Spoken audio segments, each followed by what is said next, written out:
Okay. The hour being after 7 with a quorum. Open the meeting of September 19th. First item business, minutes, August 15th and September 5th. Make a motion to accept August 15th and September 5th. Do I have a second? Second. Any questions, comments? All in favor? Aye. What can we knock out of the way before our things here? Let's see. What do we got, Kate? How about Tall Pines first? Okay. All fine. Hi. Hi. So I'm here to talk about the Tall Pines development tonight. Can you come to the microphone? Oh, sure. State your name and, Now you're on Hello? TV. Okay, great. So my name is Nick Rout. I'm a resident of Seboitis Way, 19 Seboitis Way over by the Big Y. So it's part of the Tall Pines development. The development, the last house was sold and closed on in April of 2016, so that's 3.5 years ago. We've been waiting for the development to be completed for all of that time. We continually email and call the developer, who is Robert Fox. It's 100 Old Post LLC, it's run by Robert Fox. Primarily, we sometimes we'll get responses from their attorney, Mark Gladstone, who also sort of is the main agent of that organization. The street is in disrepair right now, and it's very dangerous. There's pipes that protrude 3 inches out of the ground. There's a lot of small children that live on the street, and there's already been injuries because the road is not finished. So I'm here today to seek guidance of what is the best course of action to try and get the development to completion, and just get a better understanding of what the current state is, what options are available. Okay. Well, first off, it's not your problem. It's town's, ours, to get it fixed. So you don't have to worry. He's under bond. What happened is he basically gave us the Bronx chair when we said, let's get going. And here's my bond, have at it. So, and he's under bond. He's actually under tripartite agreement with Bridgewater Savings. We had a whole package that will be sent to our attorney and to them to say, what are you gonna do here? If they refuse to do it, then it's either up to the bank to hire somebody to make good, or if we go to do it, they're gonna be on the hook. But, I don't know, Kyle's our town engineer, did you look at that yet? I haven't looked at that yet. I did hear that there's some problems with the drainage, but I haven't really gone through that subdivision yet to find out exactly what's incomplete. Okay, so we are moving forward with it, and it will get done the way it's supposed to be done. Okay. Is there any ability to do temporary repairs just around the really dangerous parts until, whatever the time frame is, until it can actually be finished? I'll ask Kyle to take a look and see. I mean, temporary is just if they're gonna throw some patch down or whatever. I think it's more of a legal issue, though, because, Well, I'm not worried about not legal. the town's road yet, right? Yeah, but here's the situation, the way I look at it practical, not this, I'm afraid of the legal stuff, as someone knows, is if you have a situation and it's a problem, go fix it. Because if we ignore it, because it is our problem, we can be brought into it. And I don't see what, just to take a look and see what they're talking about. We're not talking thousands and thousands. Is if there's just something that DPW goes up for a couple hours, throw some asphalt Probably in down. the short term, there's a few pipes protruding, one in particular that's like right in the middle of the sidewalk that I care about because it's right in front of my house. But there's also a couple potholes that are dangerous for cars to go over around where they inserted the manholes for the sewers. So that, because they just sort of put the hard, industrial layer, and they left giant squares around the manholes that are dangerous. Yeah, I mean, I don't think we can sit there and let it go, but for the sake of just going up and doing it, I mean, it's not the first time the DPW has done stuff off, but this will be our road, and especially if we take to the bond. So if you take a look at it for us, Kyle? Yes, we will have to involve the Director of Public Works as well. Mr. Richard Mattson? Correct. All right. But, yeah, if there's something wrong, I don't care if someone tells me, I get tired of hearing legal, we're good. No, if you have a problem, and it's really kind of in our lap now, someone Right. should take care of it. If you Right. can't get a hold of them, if something happened, I would be, I'm sure any lawyer in the audience would be naming us as part and parcel to the problem. Right.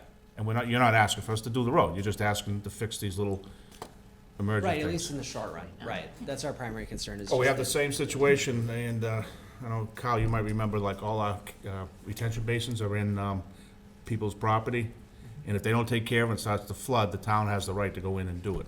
I kind of view it the same way, Right. is, you know, you just can't sit there, twiddle your thumbs, and, So that actually brings up the one other thing you might want to look at beyond the sort of holes. I saw in the schedule of the work that's left to be done that the wrong sort of castings were used. I think some of like the water mechanics are not correct either.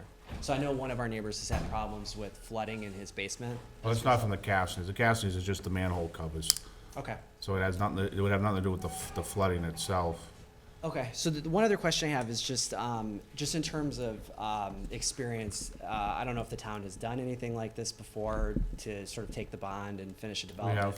have. Do you know ballpark how long that tends to take? Depends on the cooperation of the bank. If the bank steps up, they may get somebody on board, look at their liability, because what happens is, it's gonna cost them a lot more if we do it, because we have to put it out to bid, and you go through all the Davis-Bacon and all the governmental costs, Right, as right, opposed to getting your local right. contractor You down just there. call somebody and just Yeah. do it, right, okay. That will be the, Okay, and so your council is gonna talk to the bank and try to get them to do that? yeah. Okay. Is there anything else I can do or should do? Is there somebody I should reach out to follow up and make sure the pipes get looked at, just for the short run, to try and make them safe? Oh, Kyle's gonna take a look at them. I think he's probably talking about the gate valves or something. I don't Must be know. the gates, yeah. Yeah. It says water on it. Yeah, the gate valve, the water gates are up, yep. Okay, Is it in, it's in sidewalk asphalt? yeah, Yeah, I know. They didn't put the second coat on yet. right. Yeah, so it's only up an inch and a half. I measured it's like 2.5 inches. They may not have been installed correct. It actually looks higher than even like another coat would take Okay. care of. Well, So- tell them to bring out a bigger hammer. We'll get it flush. Okay. I'm not sure if anybody else has any questions on this? Okay, I think I'm good. Thank you. Okay. Thank you. If you wanna, Kate, do you have his name and email? I do. All right, so when we send stuff, we get responses, we'll send you a copy, so you guys, and you can tell your neighbors what's up. Okay, Okay. Thank you. All right, with the hour being after 7:05, we have a preliminary subdivision of 61R High Street.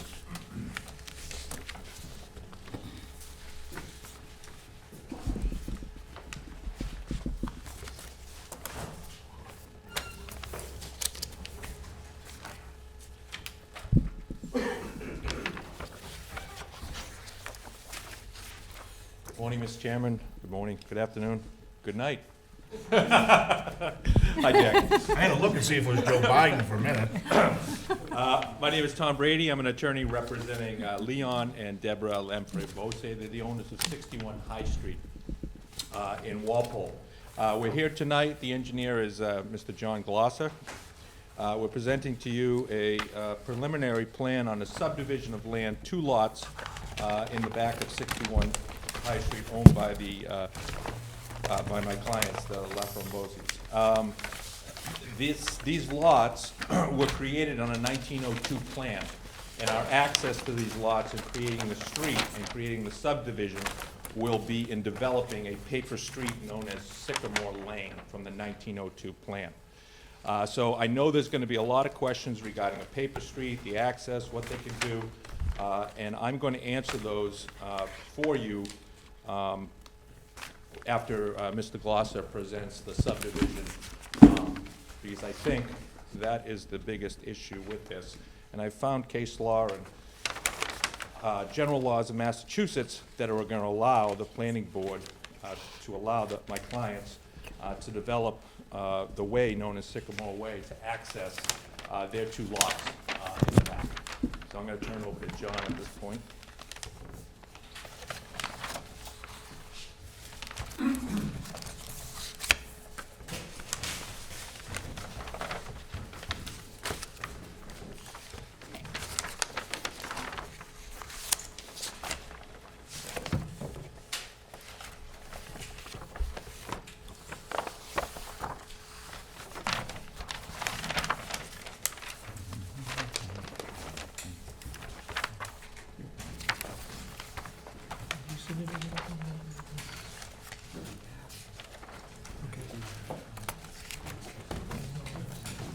Oh,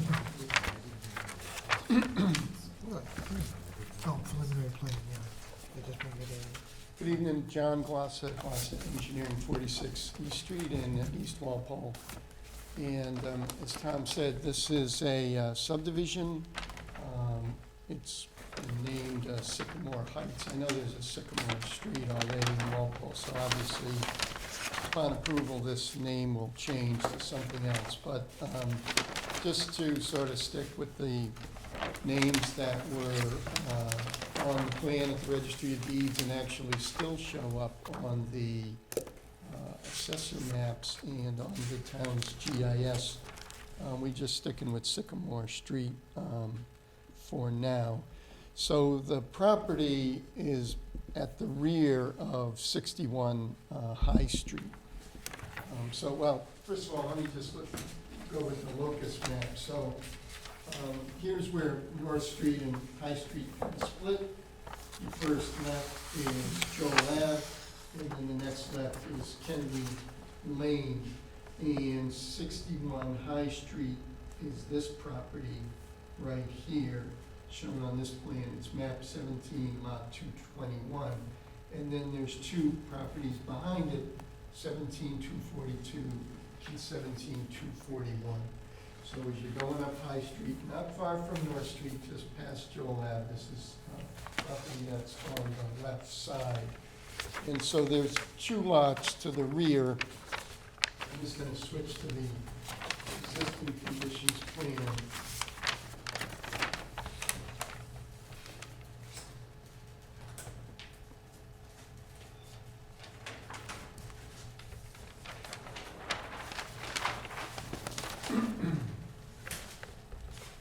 So there's two lots to the rear of 61 High Street. Lot 53, you can see on the plan, and Lot 53 has 100 feet of frontage on Sycamore Street and 22,088 square feet, and Lot 52 has 120 feet of frontage on the street and 23,400 square feet. So area-wise, so this is Residence B zoning here, so area-wise, they meet the requirements for individual lots of 20,000 square feet, but frontage-wise, both of them are short the 125-foot requirement. The site it's sort of mostly wooded. It has been used over the years, and there's some improvements made there. There's an extension of the pool and some sheds, and there's some other, evidence of use by the owners at 61 High Street, but mostly it's wooded. The topography, you can see Sycamore Street itself, it rises sort of quickly from High Street and then levels off and then drops gently to the rear of this property. The soils here are Canton soils, which are hydrologic group B. So hydrologic group B soil, Canton soils kind of run the whole gamut of soils, but generally they're soils with a water table of about 6 feet down. And hydrologic group B means perk rates in the 10 to 20 minute rate. Not that we're going to do septic systems, but we will be doing some sort of drainage design for these lots. Another sort of little factoid that we pulled out is Riding Way Trail, which was Ron DiTilio's property, right? And it was approved as a subdivision maybe 2 years ago, 3 years ago. So that's across the street in this location here, and that is less, when you measure center line to center line from Sycamore, that is less than 150 feet. So your regulations require that separation to be 150 feet. Under sort of a normal situation, the thing about that is it sort of has the same, maybe it has a little bit more status, but it has not been constructed. It's still sort of a paper road to this point. And as far as utilities, there's sewer, water, and drainage in High Street. So that sort of gives you an idea of what the existing conditions look like. And now I'll just flip to the proposal.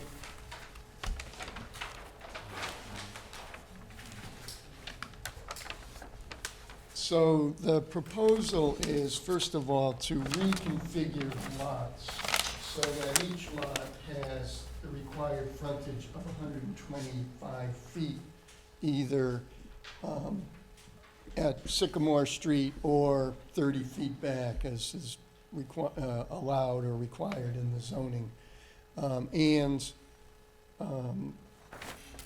or the other is going to be 80% of the 125 feet. They also have the required zoning circles within each lot. To make this work, however, though, we need to carve off a small piece, 399 square feet from the lot that is where number 61 High Street is now, and that's the applicant's property. But that lot will still conform in every way with zoning. So the normal way we would do this, or way we would do this, is we would do an A&R plan prior to submitting the definitive subdivision, so that when you get the definitive subdivision, all of the lots will be shown and they will all be complying with the zoning requirement.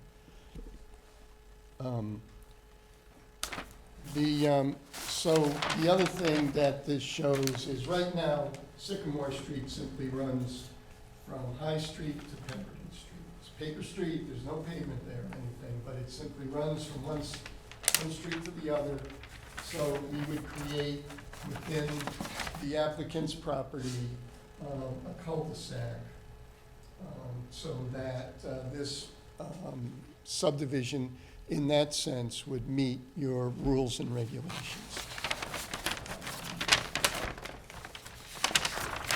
So, and then Sycamore Street itself would be constructed in accordance with your rules and regulations, with some exceptions, with some waivers that we would ask for.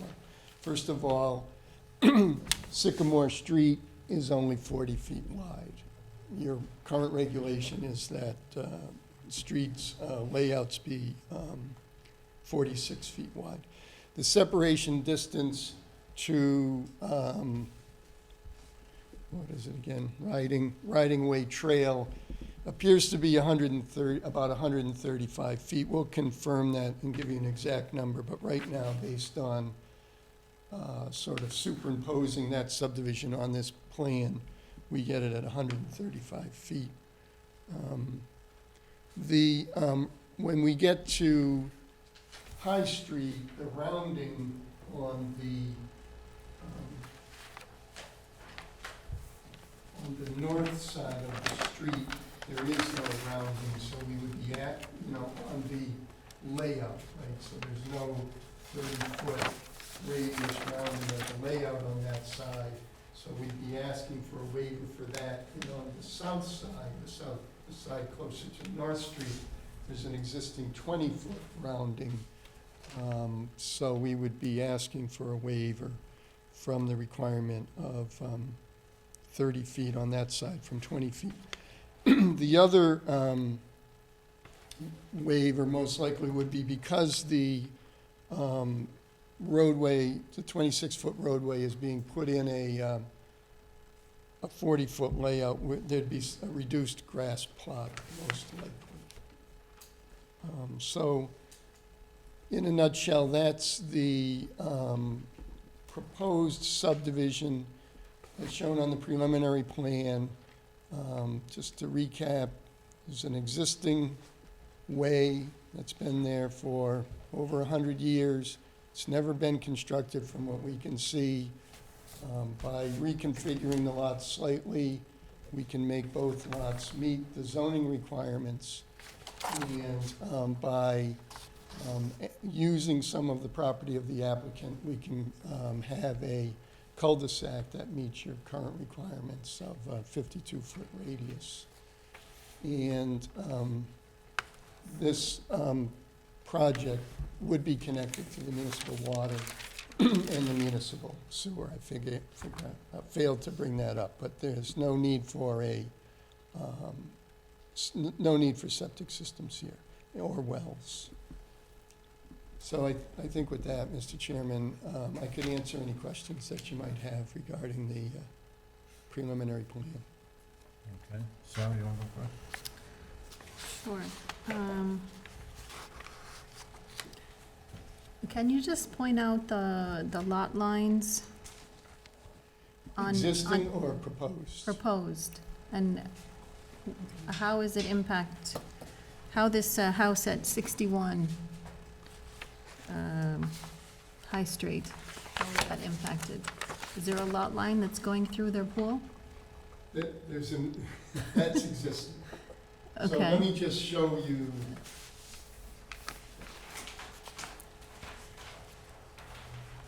Let me just go to the existing conditions plan.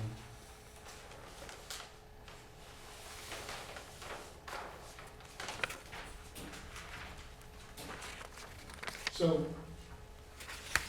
this is the existing conditions plan. So this is how the lots show, these lots show on that, is it 1903?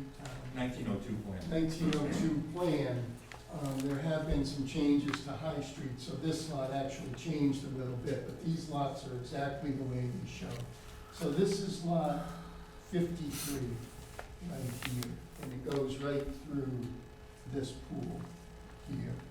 But right now, all of these lots are owned by the applicant. So 61 High Street and these two rear lots are owned by the applicant. So when they didn't put the pool in, but a previous owner put it in, it didn't really matter that there was a lot line there because they owned all of the property. So the building inspector doesn't worry about that sort of stuff. So, this is the lot at 61 High Street here. This is lot 53, and then this is lot 52 here. This is the 40-foot Sycamore Street layout that, again, goes from High Street and all the way through.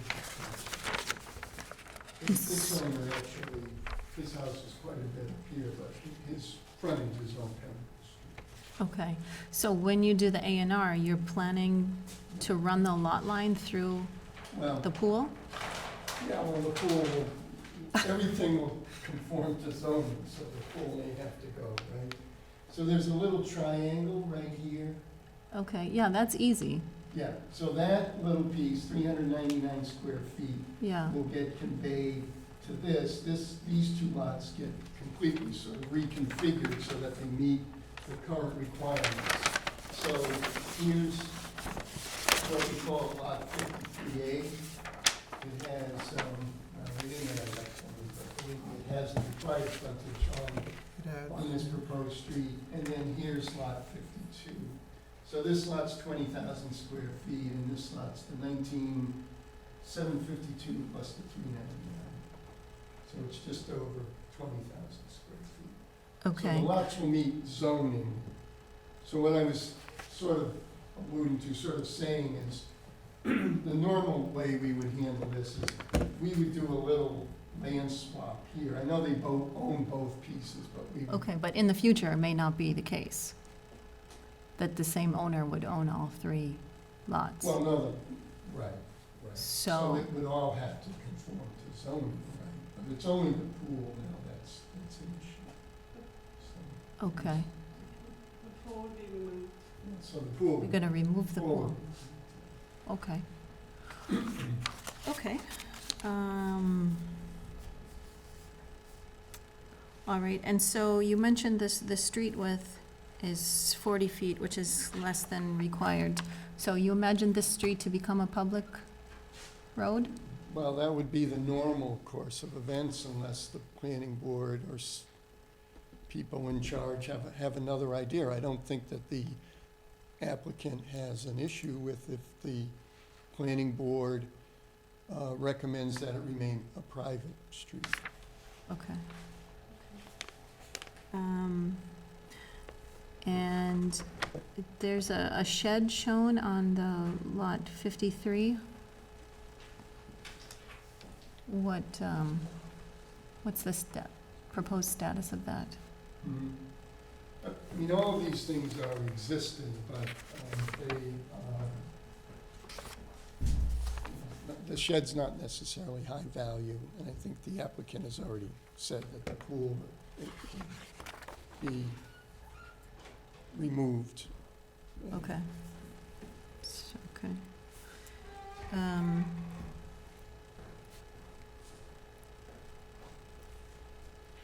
So you mentioned Sycamore is a paper street, which goes from High Street over to Pemberton. Do you anticipate that at some point it will be continued? So that you know what I mean, the cul-de-sac will be continued all the way to Pemberton, or? You know, it's hard for me to answer that question.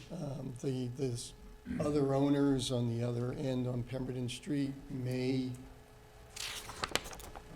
want to do that, and it maybe the road goes right through at some point, even though couldn't really tell you. Yeah, I It's not think, in the cards as far as what we're doing. So what I decided during this process was that what I thought would be most palatable to the planning board would be to show a plan that meets your requirements to the maximum extent possible here. And in fact, one of my early renderings of this actually showed the right-of-way being widened to 46 feet, but there is not enough lot area there for that to happen, and the cul-de-sac. So I tried to endeavor to show it as close to your regulations as possible to make it, as palatable to the planning board as possible.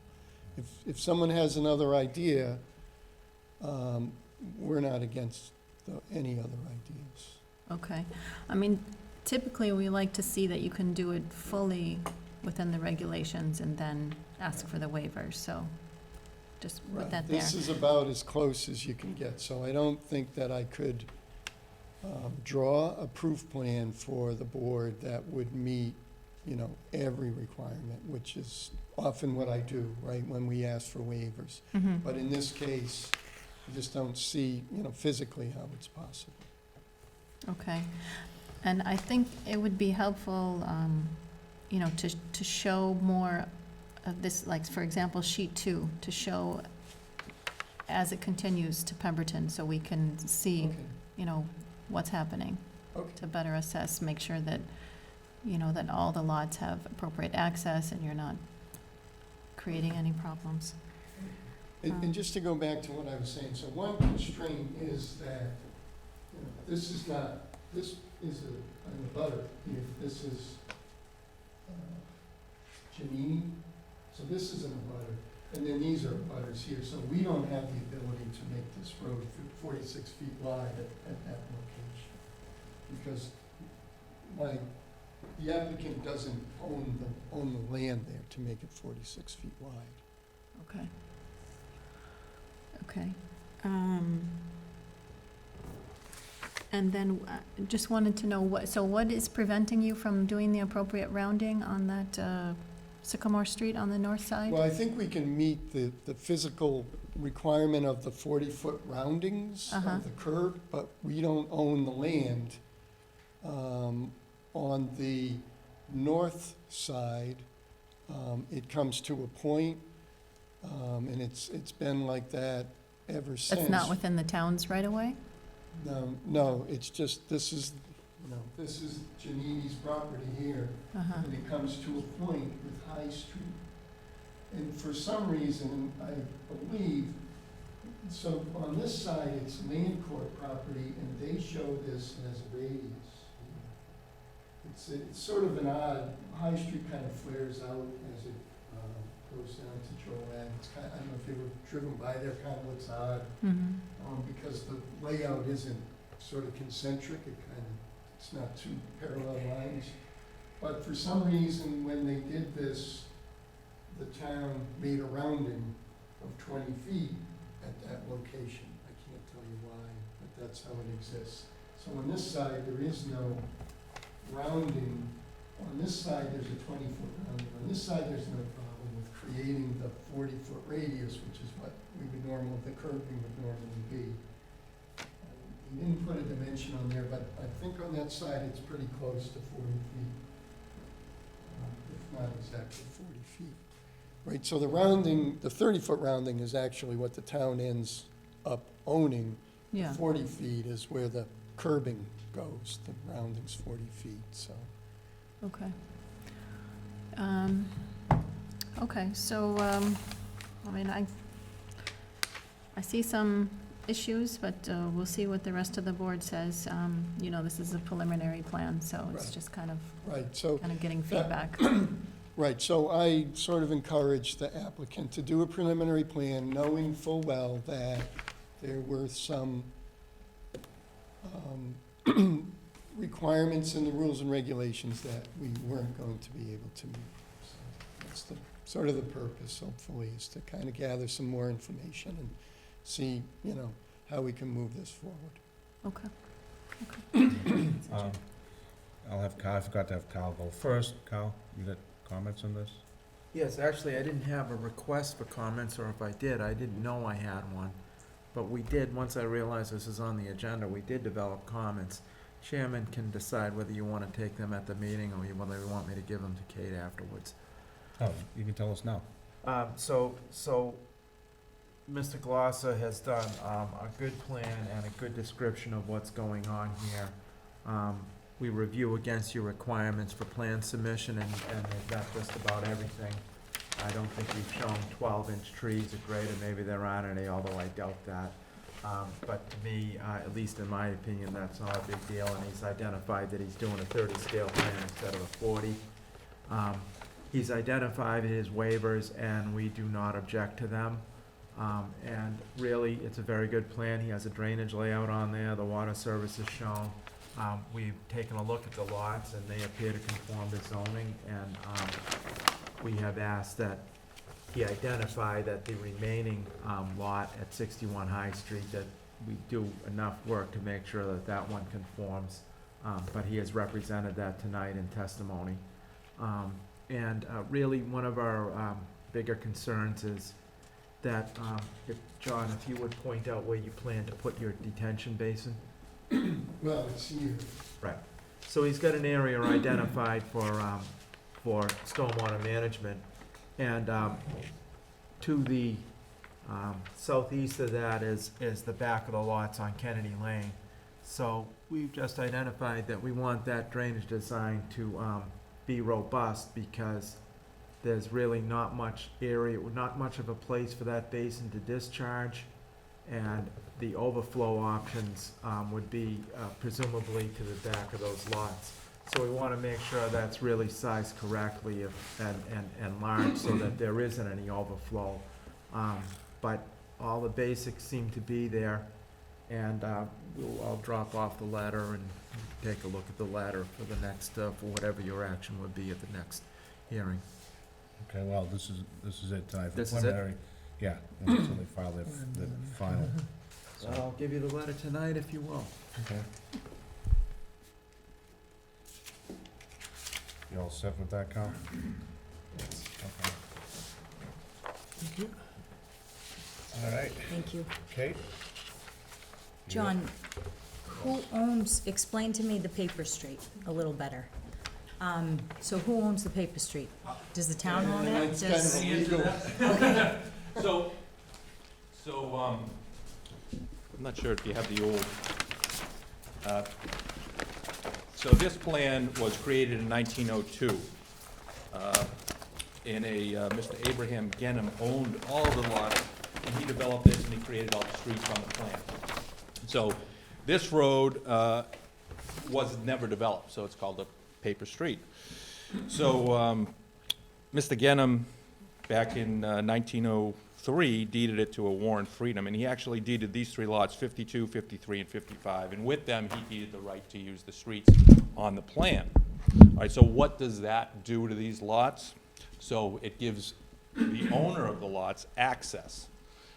If these owners, or all the owners going down the line, had kept the lots in separate ownership, they wouldn't have to meet the zoning requirements that they have now. These would be grandfathered because it was created before the subdivision control laws.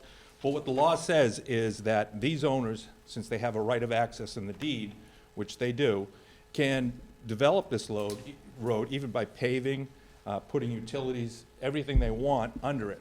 And there's a Mass General Laws, Chapter 187, Section 5, which pretty much says that the owners of real estate abutting a private way, which it says, who have by deed existing rights of ingress and egress upon such way or other private, shall have the right by implication to place, install, or construct in or on, along, under, upon said private way or other private ways, pipes, conduits, manholes, paving.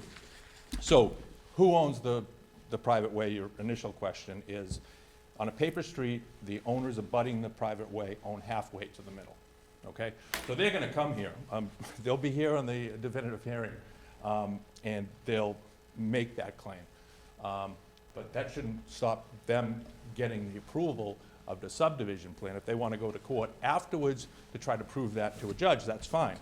But I have some case law, and this case is right on point, it's almost identical, and I'm gonna give it to everybody because it's a great case, and I've highlighted everything. It's in the third page, and it kind of explains in the town of Lexington, these people had 3 lots also on a paper street from an 1898 plan. And the court, and this is good law, this hasn't been overturned, that allowed the planning board to create the subdivision, so that's what happened, and then it went into court. So, I've already explained to my client that, I don't wanna, but this is likely to happen. Hopefully it doesn't. Maybe the neighbors will be happy, but, I've been doing this long enough that I know that there'll be neighbors showing up, and they might not. So, in any event, this is perfectly legal what they wanna do. They can develop this, and you guys have the subdivision control law. We're making the lots conform now with the right square footage and the right frontage, but they have the legal right to use this road and to pave it and develop it straight out. And again, if it becomes a public way, that's what we like to do. If it's your recommendation and we go through the hearings and you want it to become a private way, my clients would be fine with that. So in the town maps, nobody owns that land? No. The street. No, it's not taxed. And what's interesting with this is all 3 lots are separately taxed still by the town of Walpole. So they've been paying separate tax bills for each lot since 1902. And even though they only abut the back end, they have the right, so you said they own to the middle, so they abut what I'm looking at, the right side of the road, but they still have the right to access the left side of the road? They do. Okay. And there's, again, Mass General Laws, Chapter 187, Section 5. It's in the deed that came back from 1902, and they have the right to develop that. And there's case law, and it's in that case is great to clarifying if you guys have had this issue before you.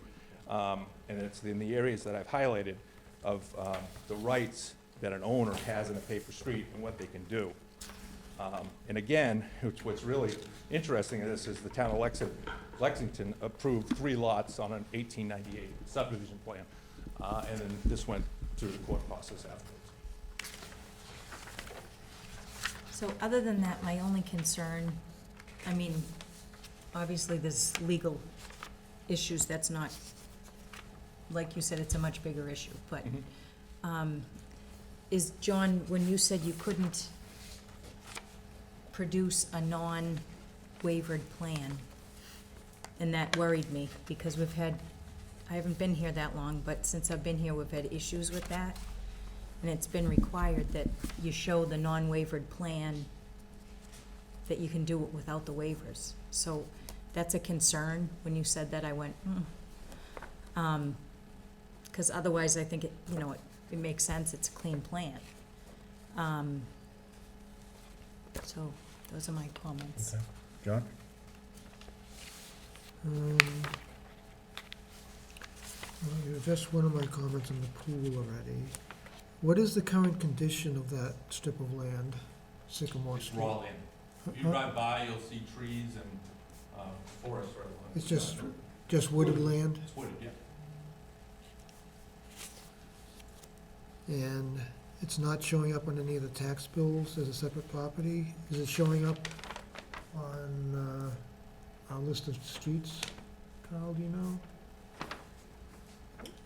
Do we have it listed?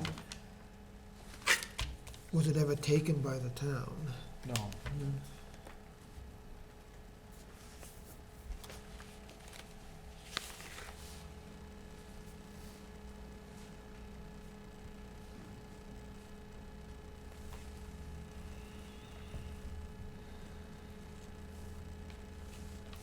So from what I know of paper streets, since this has been a paper street for a sufficient length of time, all the abutters own that street to the midline.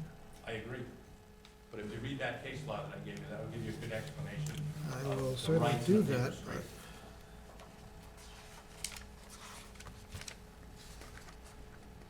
It's not so much rights to use as rights to, this is mine now, this isn't yours anymore. No, it's a, yeah, it is, rights to use.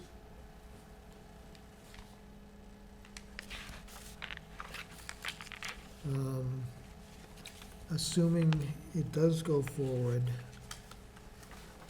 and based on the fact that it's in the backyards of the Joel Ave residents, I would certainly think the street trees are a necessity to provide some cover, buffer area between their backyards and the new front yards that are gonna show up behind them. So I think, if, assuming this plan goes forward, street trees on the easterly side of the road would be definitely a necessity.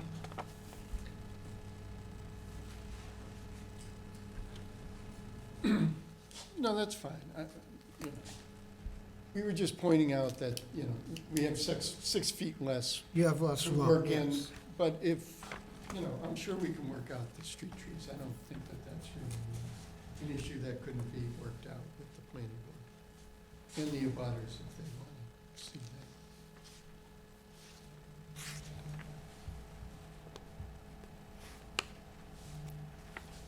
So it is in your mind right now that that is a private way, basically? It's a paper street, which is a private way. It's access to any of the lots along that way.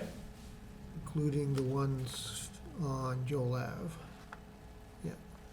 So they would have rights to go out onto that road also.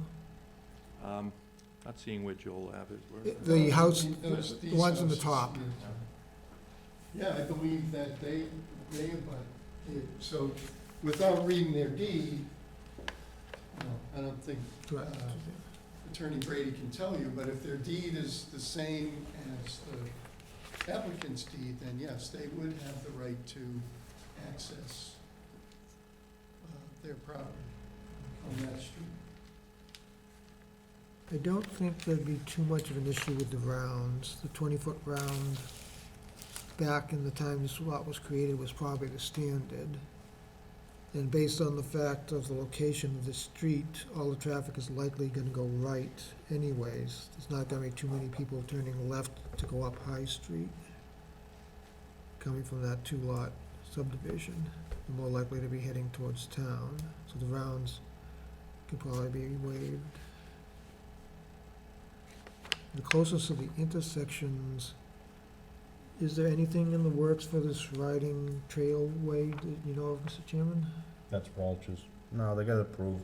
It's not a paper street, it's an approved road. Paper street is something that never came before the town. It's just been laying there for years. This was approved, they just haven't come back to To bond it, actually build bond on? it and move forward, yep. That is an issue. Right, but we wanted to put it on the plan and Yeah. not ignore it I because, agree. you know, it exists as an approved subdivision. So we wanted to make sure that the board was aware of that there was some type of future street within 150 feet. I would say generally, the proposed plan seems to be a good work. It provides them with their frontage, the adjustment to the previous house, as long as the pool is demolished, so it no longer straddles the two lots. You've addressed the drainage issue. Will there be something similar for the lot 53? Is there a drainage issue on that one? I noticed the steep slope No, on 52. it's just the contour, the existing contour of the land. Right now, if we're going to sort of not do some severe changes in the, sort of the lay of the land, the contour of the land, then the low spot of most of this property behind 61 and where these lots are on the far lot. And it exists, the lowest spot So exists right here. Any runoff on 53 is gonna go to 52, basically, and get caught in that retention. Okay. Right, but, you know, the largest sort of impervious area is gonna be the roadway. So and because generally water is running downhill, right now, we feel that that's most likely going to be the location of some sort of probably underground basin, but it may be an above-ground basin, but most likely an underground basin at that location. And then we will work with the town engineer and others to develop, you know, proper design, and if it requires some sort of overflow, we can include that into the design. I believe that's all my questions for now. May have more after reading the case law. My turn, bunch of questions. First off, who owns the applicants own the two lots, correct?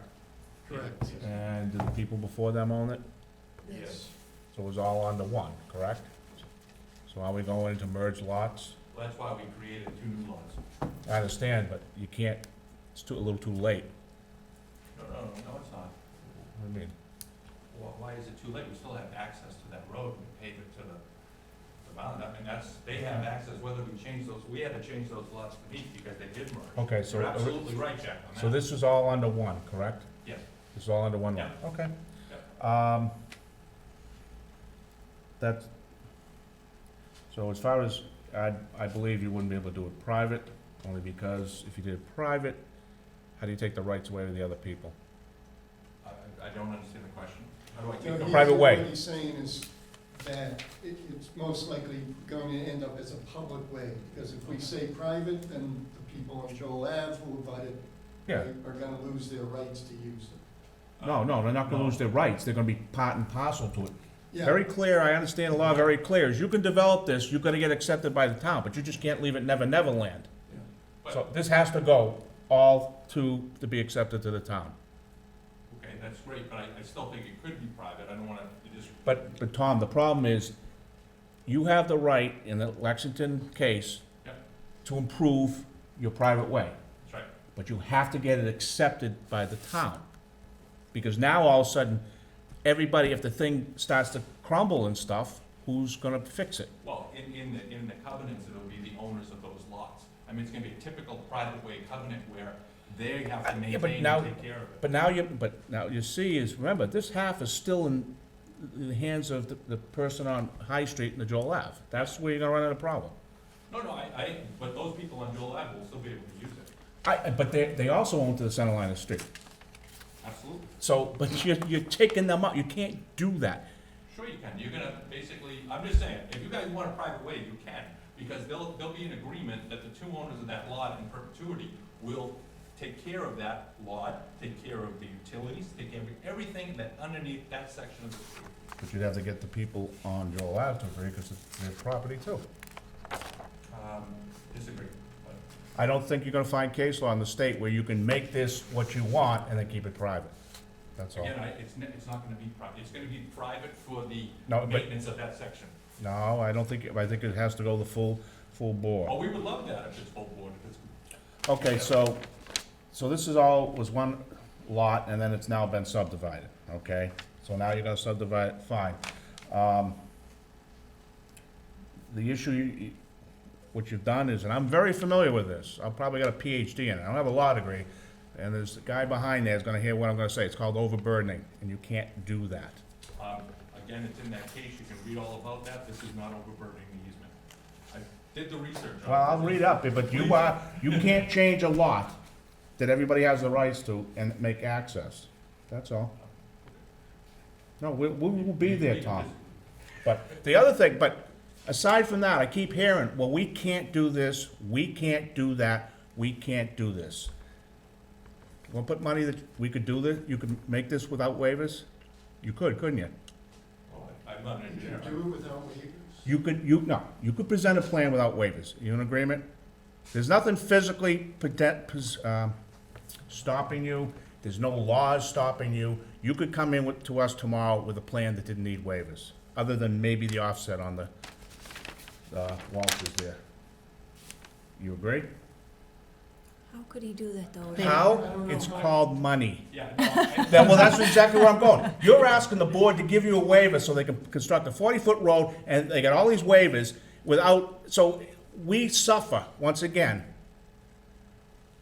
meaning that we're gonna give the waivers, and everybody's gonna be happy, the applicant, the town gets nothing out of it. My point is, there's been no attempt. Yes, there has. yes, there has, yeah. Well, then, then you're asking a whole lot of stuff for the town, for this board to give, because they can't construct something. That's why we have these bylaws in this town. That's my view on But this. you're also allowed to give waivers, Jack, and But we don't give waivers on This is different, we have a paper street. When we give waivers, Tom, it's always been maybe sidewalks on one side, street trees, or something that doesn't, we typically will not give them on this stuff. Now, John's probably gonna pull out of the back pocket, but I'll beat him to it. We gave one waiver in my entire history, which I look back, I wish I'd never part of, is Olmsted. It was 40 feet. But what Viano did, and it took me a little bit to wrestle with, he gave hookups to 13 people along that side for sewer. So that was a lot of money, and in my mind, a 40-foot waiver, because he didn't need the sidewalks to the people up there if they ever needed sewer. That's fine. But here, there's nothing to even, what would be the benefit to give a 40-foot waiver? That's never given that. The only other time it was asked for was by, down in South Walpole by Hasnager. He wanted to do it, and he couldn't get it. What he did, stop laughing. But he ended up, double barrel? He approached the town, and they did that together, because what John did is he said, I'll make a road to the pool. That's how that happened, but he didn't get a waiver for that. So you're asking a lot so that someone can, make a lot of money, which is great, but you're asking the town to be part of that, but without any benefit to the town or anybody else. And that's how I wrestle, like I said, with Olmsted. It's, 13 people who had septic systems up there, and as John said many times, it's all hard pan crap.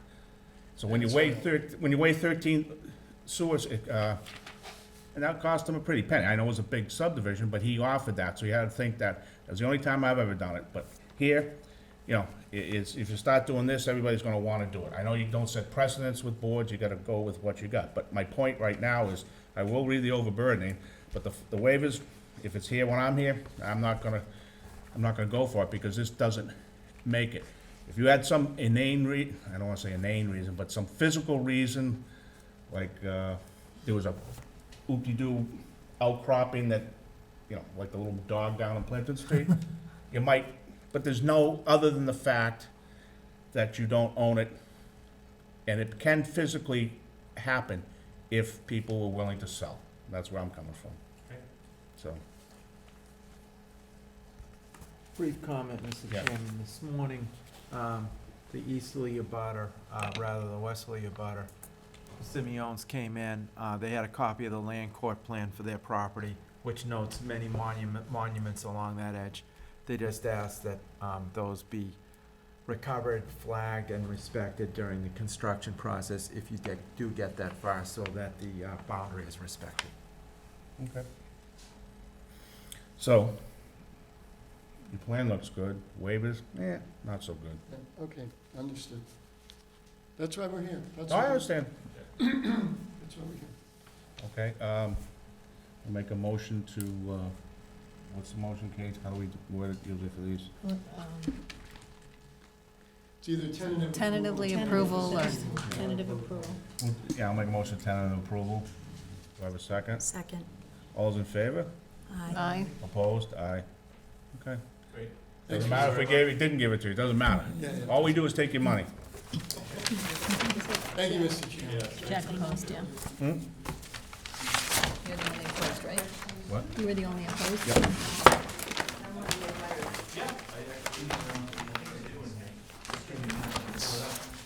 She said she was one of the abutters. No, it's not a public hearing.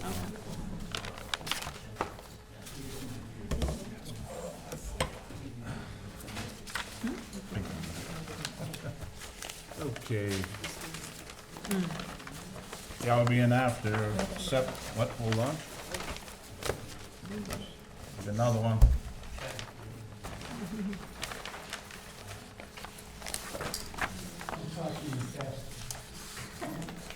Yeah, we would've been out of here half an hour ago with John set up for it. Should've been here right at 7, John, boom, ready to go fly. He was here when I got But here. he didn't set up. Didn't want to be presumptuous. Assumption.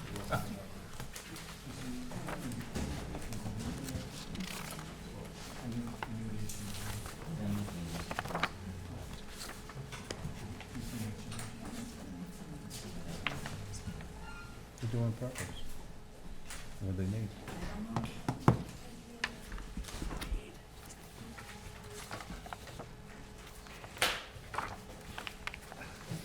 You doing this one too? Yes. I'll talk fast. The end just won't talk fast. This one's simple. Oh, you said the wrong thing. The simple R.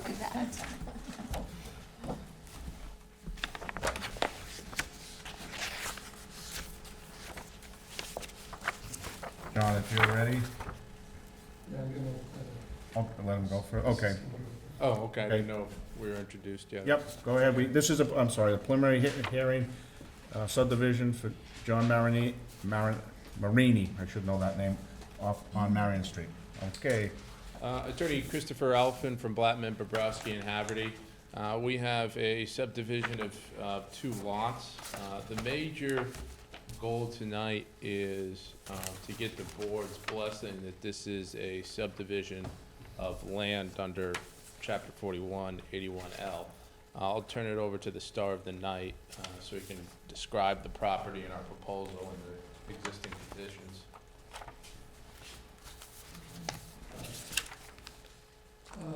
you know, from the star of the night, but I think that some of you are aware of the property, you're probably all aware of the property, but as you're heading down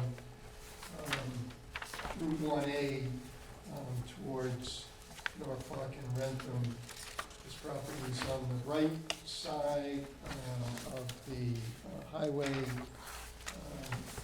just past where the Bristol Square Mall, the Bristol Square Plaza is on the right side. And a few years ago, this project was brought in front of the board for site plan approval. It was, I believe it was an old house that was there that was taken down, and then there was a new building that was put on this property by a regional builder from Canton. And so the property is known as 1429 Main Street, and so as I said, and I'm gonna jump to the existing conditions plan.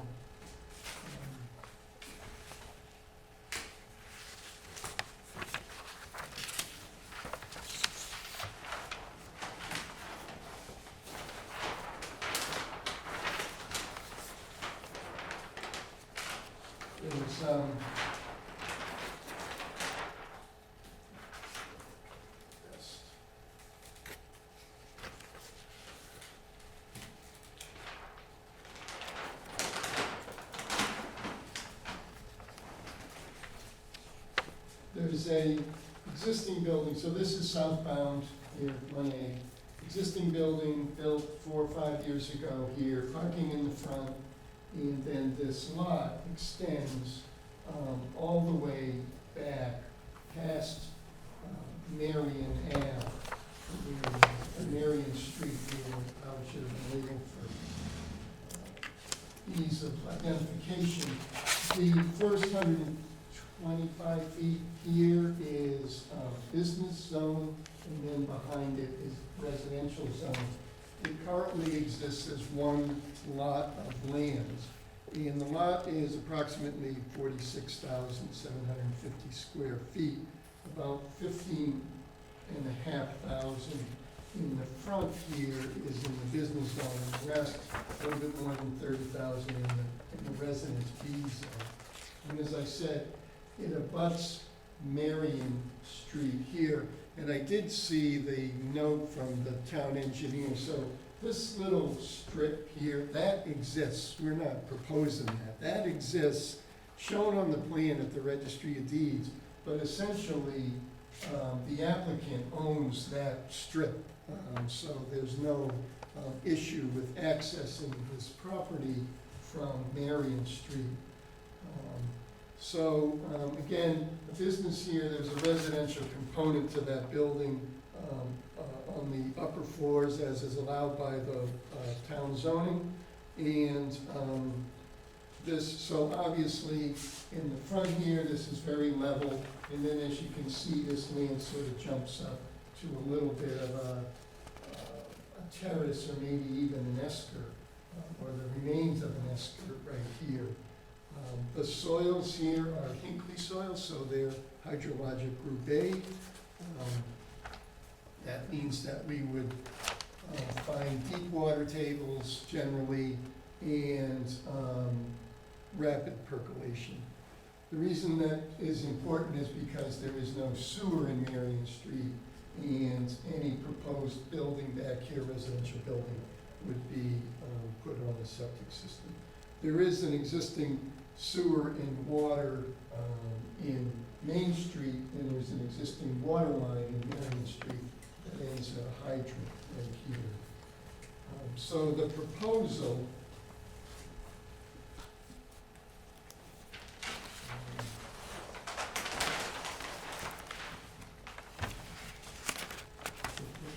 is to create two lots, right? So one lot, and this is sort of where the attorney is going to get involved, not myself, but the way we handle this is one lot, which is mostly the business portion of the property, would have frontage on this new cul-de-sac that we would lay out in accordance with your regulations in this location here. So you can see it has a little piece of frontage here, but it doesn't really need this frontage to conform to zoning because it already has frontage on Main Street.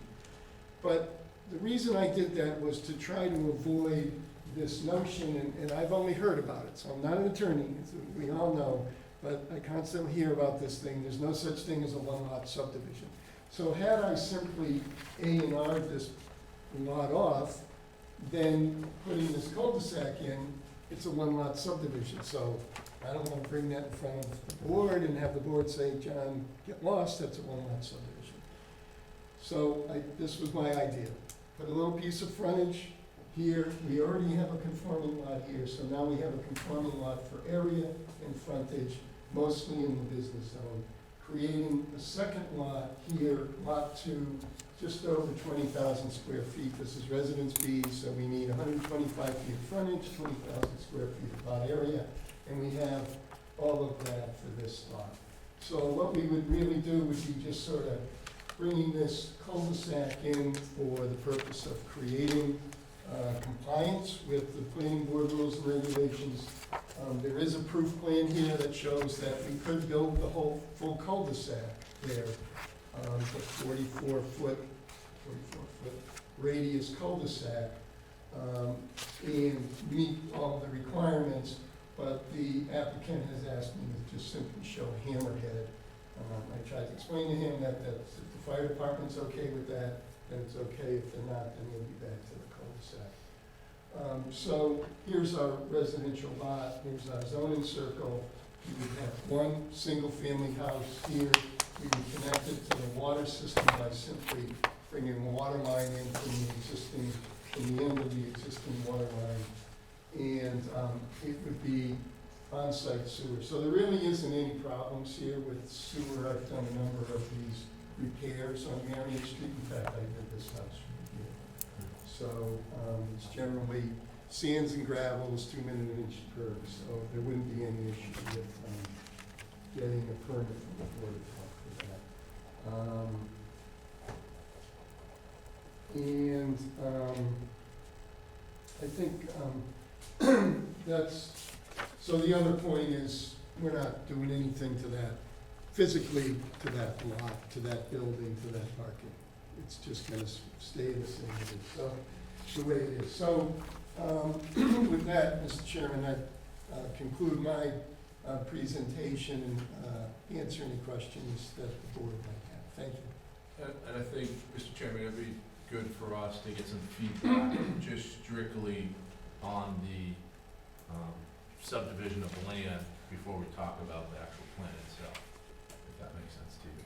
You wanna do the legal stuff? Well, I That's- just want to get initial thoughts about it. Okay. That's one of the big reasons why we're here. Yeah, no, I understand. Kyle, as you heard, he wanted, forget the plan for now on John's wonderful plan of the night, 2 in 1 night. Do you have anything, as he's talking about legal, do you have any things you want to bring forward? In our letter dated September 18 to the board, to yourself and the board, we did note that you're subdividing or creating a cul-de-sac private way and another lot over the entire 1429 Main Street lot, which received a special permit and site plan approval. I'm not gonna pretend to play lawyer either, but you're modifying a lot that has those approvals on it, so I'll let owner's counsel opine on that. Absolutely, and that was in my memorandum that was submitted with this application. There was a site plan approval for this lot that included the entirety of the lot and a special permit that included the entire lot. So anything that we do here is going to be subject to getting a modification of the special permit and the site plan review. We are aware of that. You all set, Kyle? Yep. John? The 1-foot strip, you said that is currently owned by the applicant? Yes. No, that's gonna be owned by the condominium area, so.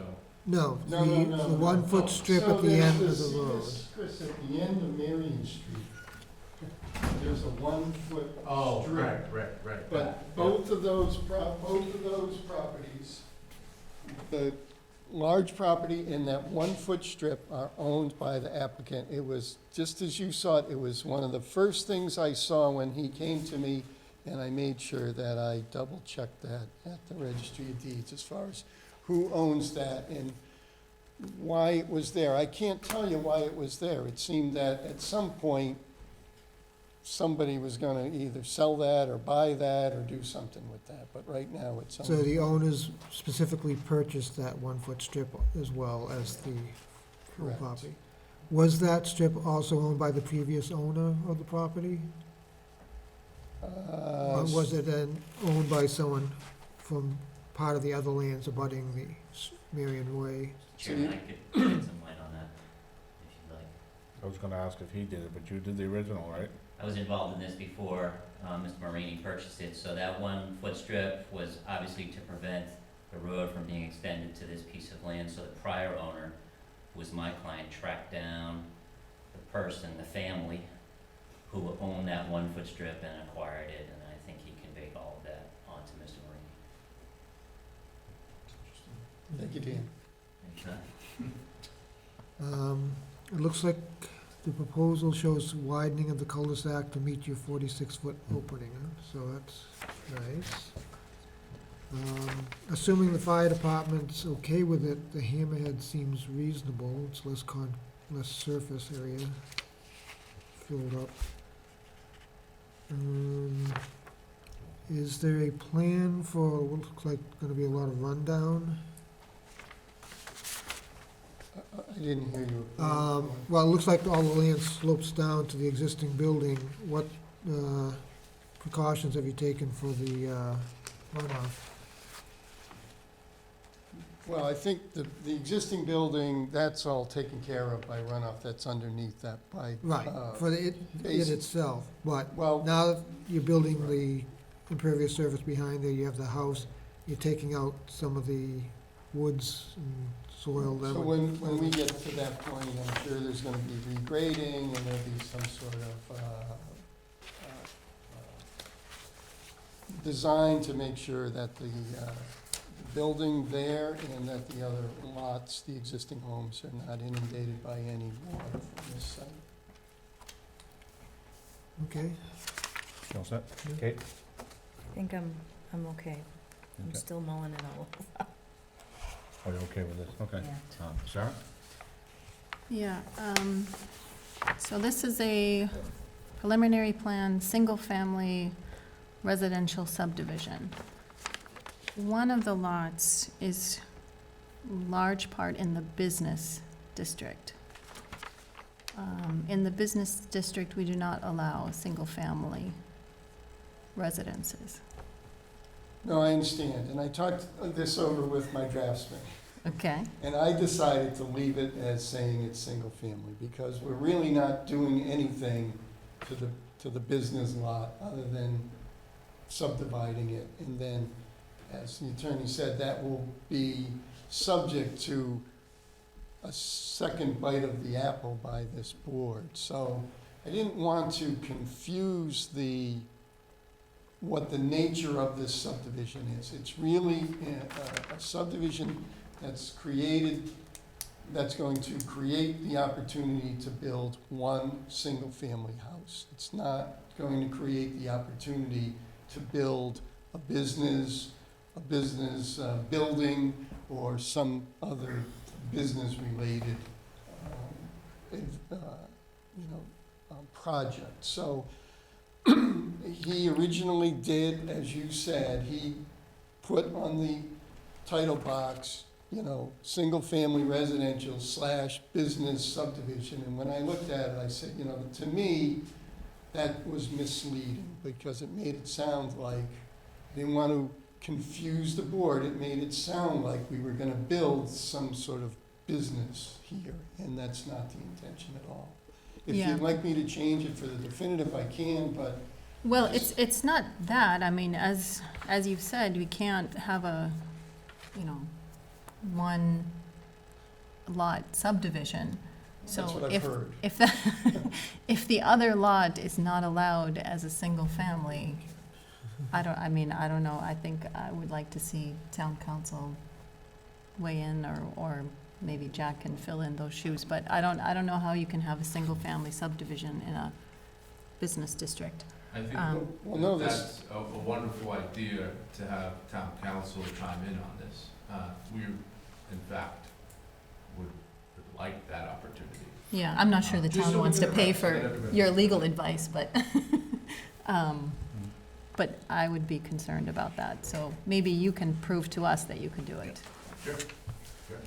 And then I guess I would just like more information on the impacts of the special permit and site plan that's currently existing on that first lot. And to really understand more about what would be required, and have you met all the requirements that would be needed, Okay. just initially? That's it, yeah. All right, my turn. Another little interesting one. Before I get into the legal end of it, or it's all gonna kinda be legal, is you guys are gonna have to wrestle with, which comes first, the chicken or the egg, because do you go forward and get a subdivision, then you file for an amender, how that all works, does it all go at once, and so on. The other thing that's gonna have to be looked at least I know at our end, and of course at your end, is on the special permit, what were the conditions that was said about that back lot and how they related to the rest of this? So if you take it away, you're gonna be asking a lot to change what was presented before. As far as I've always been told by many attorneys, we got a battle one night, there's no such thing as one lot subdivision, we call them A and R. But the other thing that I've heard, and I'm not gonna say that, I'm not quite sure, is I've always been told that you can't have a business and a residence on the same street in a subdivision. And that's what you're proposing here. And you also, and if I understand right, too, is there are a lot of questions, and this will come up when you file your, you're gonna have naturally your backup, and you've got your opinions, you're gonna say why you can do it, and that's at the time we'll go off, we'll have council weigh in on that. But the question would be is, can you even do it? Is that, I don't know if that's whether it's an urban myth or whether you can't do it on that, as far as having a subdivision, a residential, because I'm my wonderful Toll Brothers, I can remember up in East Walpole, they tried to bypass one of the, and go through the land that was, what do you call it, business, couldn't do it, so they had to buy the other guy out, and that's when my first exposure to that. So you get that hurdle. Now, I gotta understand, if you're gonna make this a subdivision, and I understand you got your frontage on the front side meets, yeah, we know that, you had to have it to begin with. Now on the back side, but that's gonna be considered your front yard, correct? Cause it has to be, No, I don't think that's what it says, it just has to say it's creating frontage, so it doesn't. creating frontage. Yeah. But then, in order to be a subdivision, it would have to be the two lots, cause if you did it any other way, you'd be just slicing it off, saying it's an A&R plan. Right. Yeah. That's why I'm saying, that's something, you're gonna have to weigh in on how that goes. Sitting through the one with John Marini years ago when we did all this, and a lot of stuff was going on in the back for access, this and that you're gonna have to wade through. As far as, we kinda knew that someday he'd bring the subdivision, and I knew what would happen there. So how you draw it, John, pretty much understand it, but there's a whole lot of dynamics going on with what you're trying to do, and how does it I assume that if you can do it, you're actually gonna have to make your setbacks, that you're gonna have like two frontages, so to speak, so that your setback in the back now will have to conform to what the setback in the front is. But then again, it's also gonna get kinda funky, because now you're into residence. Yeah. We keep crossing over that line. So, as far as the plan itself, Yeah. not an issue. I mean, how he draws it, he gets another A tonight. But, as far as the legal, and I know that's why you're here, Chris, is this. No, I know, and I thought that this would come up, and, Yep. and so my plan, and I was hoping that the board would agree with me on this plan, is that, maybe we keep this hearing open and we submit something to town council and have them weigh in on this. Not on a preliminary. Okay, well, just if the board is willing to say, a preliminary plan came in, and town council, can you weigh in on this? No, because all of a sudden, free legal advice start rolling in on preliminaries, and I'm gonna get 30 other guys behind you saying, hey, well, I'm only spending $1,000 and I can get, $10,000 worth of town council advice. Okay, then, we're obviously gonna submit a legal Yeah. memorandum on our opinion about it. I didn't know if the board wanted town council to review that memo, before we came in here with it. Because there's nothing, if you think about it, in a preliminary, and here's the other problem, at least in my mind, gonna run into. It's a preliminary, non-binding, and you did it without the absence of notifying the abutters. All of a sudden, it looks like legal term fait accompli, that, what's going on here? So, that's why I stay away. When you present the plan, and, have all your ducks in a line, that would be the time to do it. Okay. So you're saying, before we submit an application, you're not gonna suggest the town council to review this plan? It's not up to us to advise anybody, including your client, on how to forward with the town. Of course not, but the reason why I wanna do it is I wanna make sure that the town is comfortable with it and has a legal opinion behind it before it sees a plan.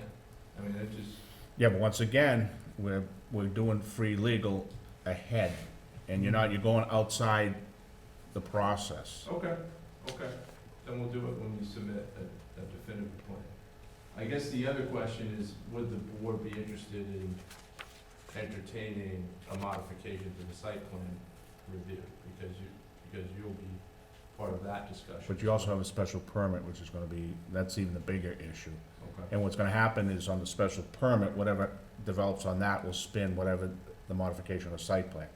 Okay. At least in my opinion, if you're gonna modify the special permit, it may affect the site plan itty bitty, and you go, okay, you moved a rock, say. Right. But special permit's gonna be the big one that's gonna trigger how you say about the site plan. So you would like to see us go to the ZBA first and get an opinion on that before we come back to you guys? Yeah, I forget what was the, It was probably here, wasn't it, the special permit? yeah, well, I forget what it was for. Oh, I have it right here. Was it for the business and the houses above, the apartments above? I think this is it anyway. Oh, yeah, it was with the planning board. So the best course of action, if we're gonna go forward with this, would be to file them at the same time, wouldn't you say? Because that way, Well, my recommendation would be, you know, you don't necessarily have to file, but you can do everything outside the meeting on your, what's presently there. We'll talk to Kyle, whoever in the town hall, see what's up with that. Because that's a hurdle first. right, no, I understand that, but I'm just saying, rather than just file the subdivision knowing that there's a special permit, we just do them sort of, so that you can do them back to back. Well, Got the planning. since you asked me, John, this is the way I would approach it, is I'd knock down one at a time, and I'd go see what's involved with that site plan and special permit and so on, so you have a feeling. Because you could submit the subdivision and everything works, and all of a sudden you can't do it the site. You gotta know both, at least going in. Right, right, so if there's some, Special permit was from, Yeah, from us, I believe it was for the business and the Right. condos above. so if there's some revision to that special permit, you know, it would all sort of be, I wouldn't say one package, but it would be maybe at one night, so that the things. I'm not saying you couldn't do that, but you're also gonna have to look at the special permit and all the conditions in it to make sure that your plan conforms No, to we that would too. definitely do that. So that would be the start. Yeah, no, we would definitely do that. Read that, make sure that, in fact, I should have done that more closely for this, I just kind of perused it. So, I understand. So, is there currently driveway behind the building that's there now, or something, or? So it should be on the left side, as we're looking at it. No driveway behind the building. So there's just the parking out front, that They there's didn't nothing? pave it? I thought they paved behind there. No. Oh, no, I don't believe so. The back of the building is lower and somewhat landscaped, but there's no pavement out there. okay, yeah. And it kind of just jumps up, right? It does. Yeah, there's a lot of stuff that went in on that special permit, landscaping and all that. Yeah. That would probably be square one to start. I mean, you can play with this all you want, but if there's No, something. no, I understand. You gotta make the subdivision Look, it's part- look, sort of, it's in the back here, Oh, okay. okay. that and the site plan, Well, make a motion for tentative approval. Do I have a second? yeah. Second? All in favor? Aye. Opposed, abstained? Opposed? Okay. Thank you. This is consistent. Too many 3-1. weeds. Keep on our toes. You gonna stay here and help him? I am. We're done with you. I think he said he didn't need it. He doesn't need my help, that's for sure.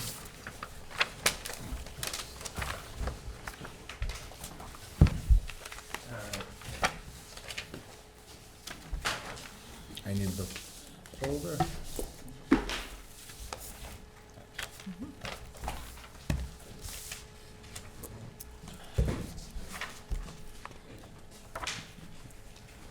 Are you ready, Dan? I'm ready. Nice drawings. Okay. With the hour being after 7:30 PM, we have a site plan application 1910 received from Providence Highway Realty, Route 1, Walpole, showing assessors map 36, parcel 29, zoning district HB. Applicant is seeking site plan review under section 13 of zoning bylaws to allow the demolition of an external commercial building and construction of a new building at the same location, as well as expansion of existing paved storage display area, along with pertinent utility stormwater management systems as shown on the plan entitled Bid Cars, Boston, 623 Providence Highway. Prepared by Legacy Engineering, 73 Main Street, 730 Main Street, Millis, Mass. Okay, with that being said, and what, All set? 4, do you care? No, I don't think you care. You guys have the Mullins rule? Yeah, Yeah, so, you just better hope the sound works. I'm serious, is that Dan. an issue? It has Sometimes, been yeah. sometimes. Really? And that's why I would, I should have said it the other, but the other. Still review minutes, though, under the Mullins rule. But the other thing is preliminary plans, you don't, it's not a big binding thing to vote on, because we all did it. But I will, anybody for you or has to come up there, because if you go, if you speak from your seats, we can hear it, but on the tape, you hear nothing. So, But there's minutes, too, that can be reviewed. yeah, there are minutes, but, but that doesn't count. The Muller rule by the town says we gotta do tape, Okay. which I'm not a big So fan. we're gonna make of. sure that anyone speaks to a microphone. Speaks, yeah, clearly, I mean, yes, and they get either microphone from there, but I suggest Sound come is up working. there. Fair enough. Okay, thank you.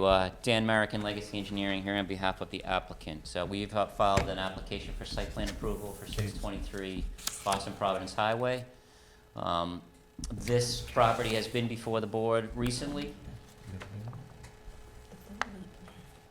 I'm sorry, I'm looking for the plan.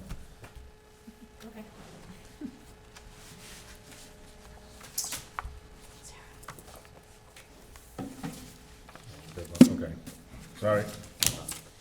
In 2015, the prior tenant was Dedham Auto. They did some paving on the site, and that triggered the building commissioner requiring that they go forward with site plan approval for that work. The use of a used car dealership has been there for 30-odd years, 30-plus years. So we came through in 2015, we got site plan approval, we designed and constructed a whole new drainage system at that time, and the board granted that. So we are here now to basically this is the existing condition. We have the existing building, existing paved areas that are derived from that 2015 site plan approval. New drainage system here and here that were also created as a result of that. The applicant would like to do is demolish the existing building. For the most part, they're gonna save one part of the foundation, and then construct a new building here, slightly larger. Footprint's about the same, but the new building has a small second floor area, about a third the size of the building. I will be updating the plans to reflect that. And then to expand the paving in the back area here, to basically allow for the storage of more vehicles on site. So we have gone through and prepared a site plan for you. We're going to, the predominant issue here is drainage. We're gonna take the existing open stormwater basin and we're gonna remove it, and we're gonna replace it with an underground system. So that has been submitted, calculations provided.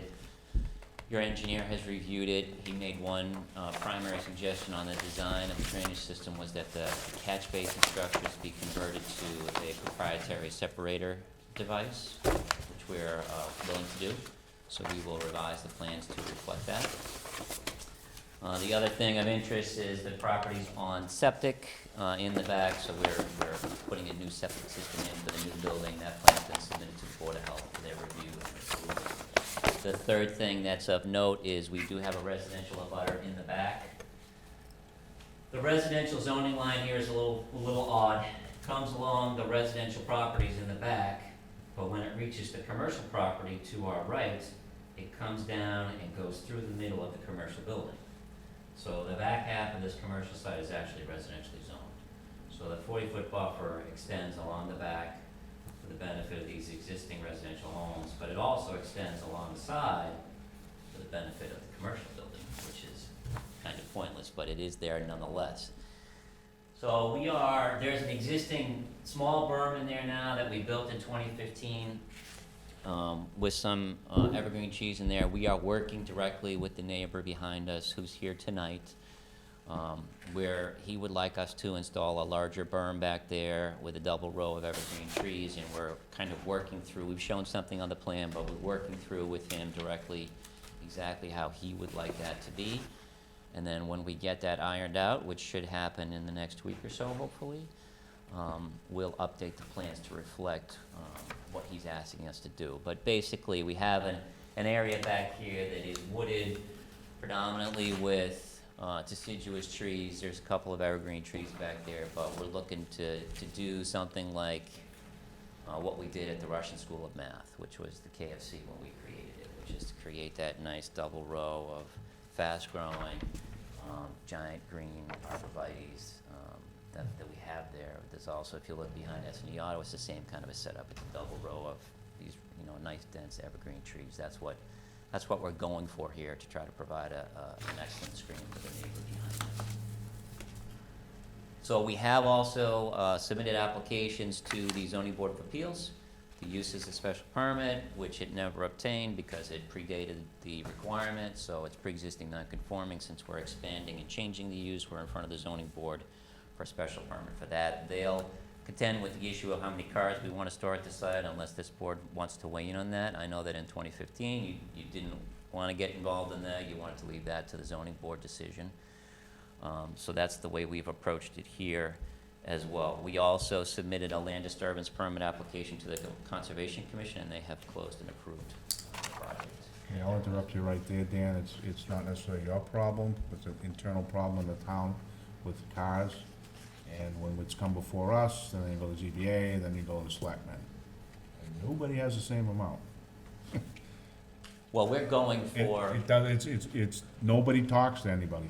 So that's why I've said, no, we don't need, you show us a plan that works. yeah, We're happy with that. What you get for a permit for everything else, that's fine, but I just wanna caution you is the fact that the zoning board can approve one thing and the board of selectmen gives you another.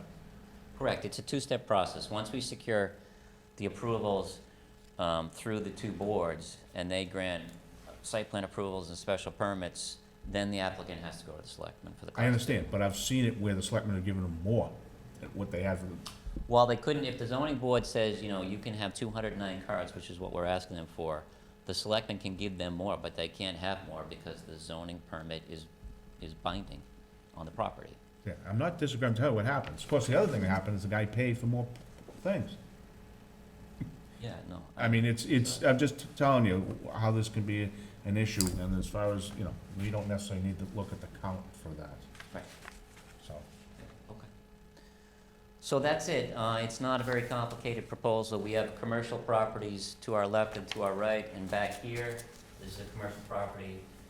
So we have residential properties here, here, and here, and Mr. Alton, Dave, is here in the audience tonight. He's the one we're working directly with to work out that buffering scheme behind the site. okay, you all set? Yeah, thank you. All right, from the I'll read the comments, different boards. Conservation granted a land disturbance permit at their last meeting on September 11th. From the Board of Health, they tabled any comments pending the receipt of septic design for the planned project. Which they've received. Okay, so, in reviewing from the sewer and water dated September 5th, in reviewing the plans for the above subject, the superintendent of water is of the opinion that the applicant or his representative should schedule an appointment with the Board of Sewer and Water to provide an overview and discuss utility plan. The applicant's engineer is scheduled to meet on the 23rd of September. This being said, they want to reserve their right to comment until they meet with the applicant. From the police department, there are no public safety concerns in relation to traffic. And from the zoning board, this project is from the ZBA, and you'll continue to 10/16 due to potential plan revisions. And while I'll just stop there, what do you foresee for that? Is it affecting our site plan, or is it? Well, the town engineer has asked for a few fairly minor changes, changing those catch basins to treatment units, and we're gonna add some notations requiring that the existing detention basin be left in place during construction for as long as possible. So minor issues. I don't see anything major coming through. Okay, so that was, okay, and the last one I'm down to, Kyle, if you wanna read yours? Yes. Or any ones that are not resolved, I should say. No, well, I haven't met with the applicant, today. haven't We did submitted it. discuss briefly by phone what was going on. He didn't have any real issues with our comments.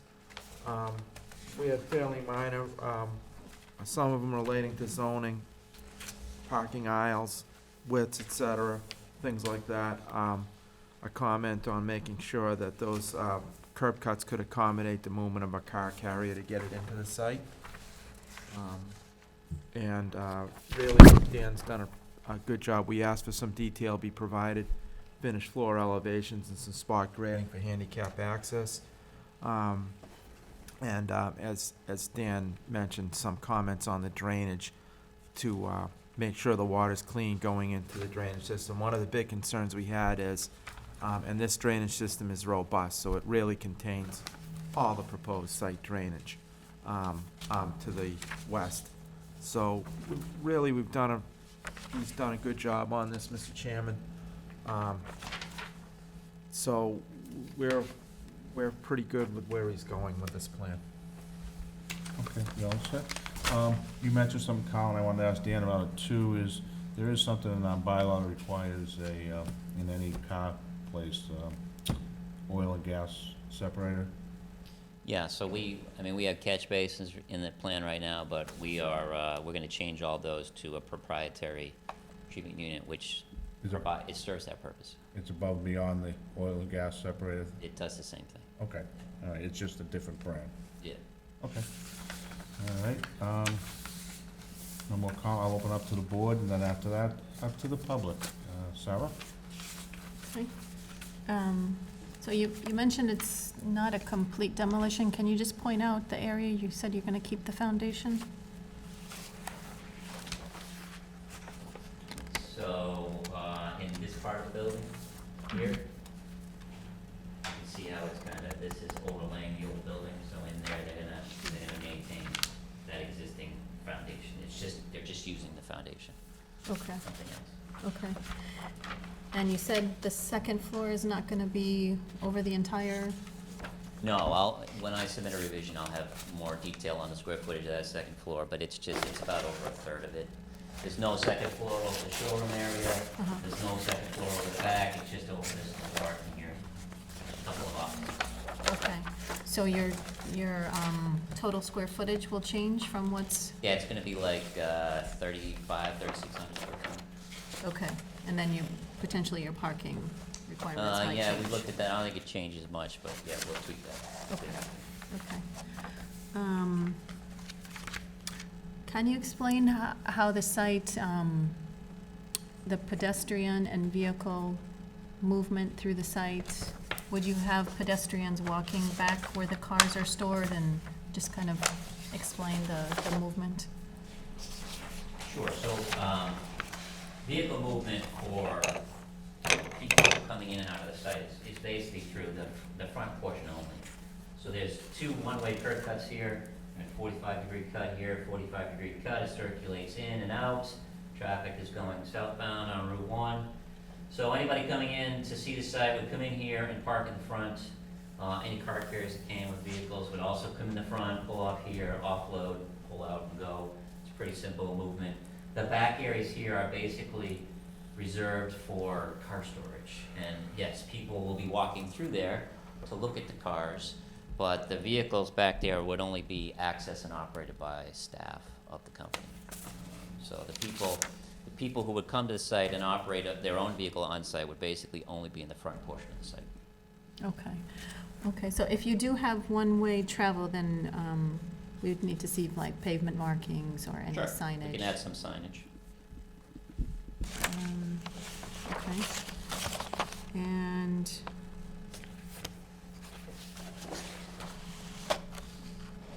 can you just go over the change to the impervious surface, like where are you extending the pavement? Yeah.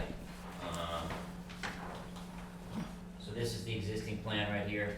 Okay, As you can see, it's basically the same all through here. It's the same all up here. So what we're doing is we're paving this part of it here. Back here, it's basically this area right in here is what we're adding in. You know, we came back before you in 2015. It was noted that the site was underutilized, that we were really only using a portion of the developable area of the site. And the applicant is now trying to put some money into the property and redo the building and invest in it, improve it, and use, the entire usable area of the site. okay, okay. And as Jack said, we're not maybe that concerned about the number of cars, but are you asking for an increase? Yeah. Yeah, okay. Yep. All right.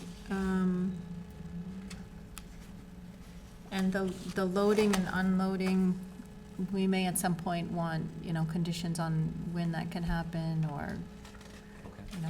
how it can happen to ensure public safety around that. Can you add to the plan the height of the abutting buildings? Sure. Just to make sure that it's all consistent with what's surrounding it. Yeah, this I think is a one-story, this is a two-story. This is the condo, the business condo, which is a one-story building. Okay, But I'll add approximate building heights for the buildings around the okay, development. okay. And regarding your lighting plan? Yep. Can you modify your lights so that you don't have spillover to adjacent properties?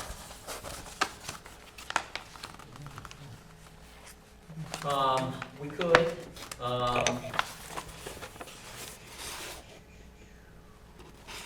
so we have existing light poles here, which are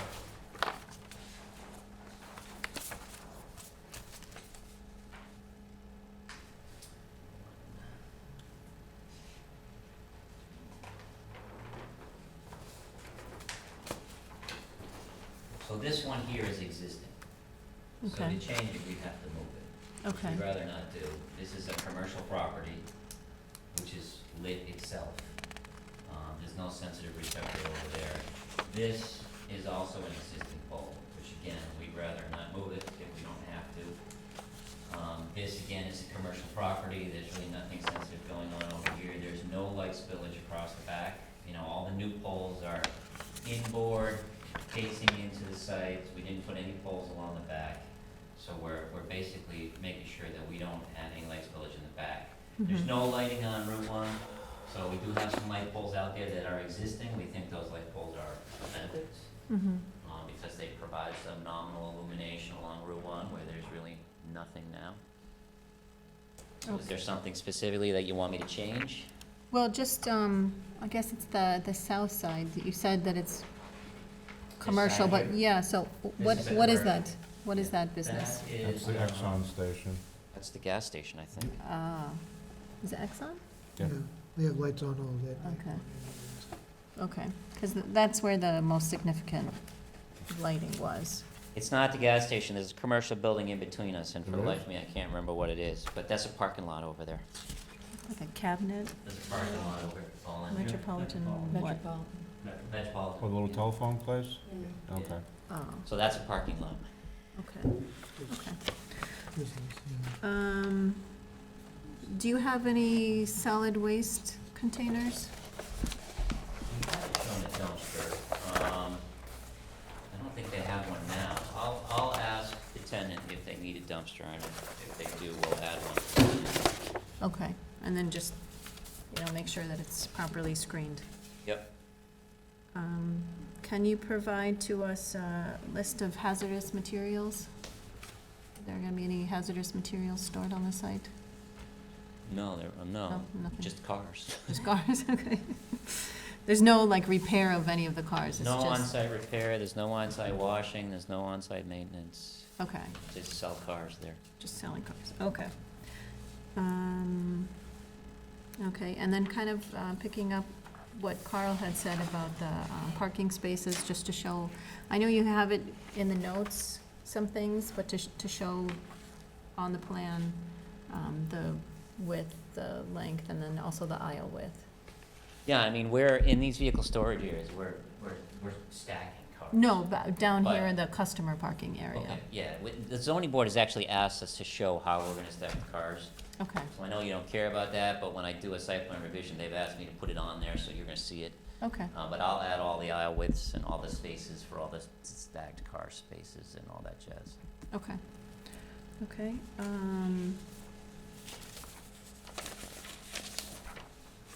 okay, and then depending on how many parking spaces you need, there may be some landscape requirements if you get, you know, I think it's above 6 spots or 10 spots, Yeah, we that you have to some- have 10% We landscape. have some landscaping along in this strip here that was required in 2015, but I think we're gonna end up, if we have to add any space, it's gonna be one. Okay, So it's a small requirement for parking. okay, just to make you aware of it. Okay, and that's all I had, thank you. Okay. So, at the front? Yeah. You show the measurement off of the highway as, I think it's 57.6. That's to the building edge. So how far off the street is the parking spot? Is the Do you know what I parking mean? So spot- if you utilize those parking It's spots. about 32, 33 feet off the front property line. And if you only show 4 spots and 1 handicap? Yep. That's just for the customers? So what about employees They and, only have 1 or 2 people on site. That's it. So it will be for employees and customers. There's not a lot of foot traffic, you know. okay. Just.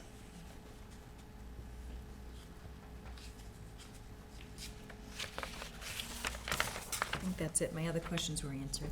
Okay. John?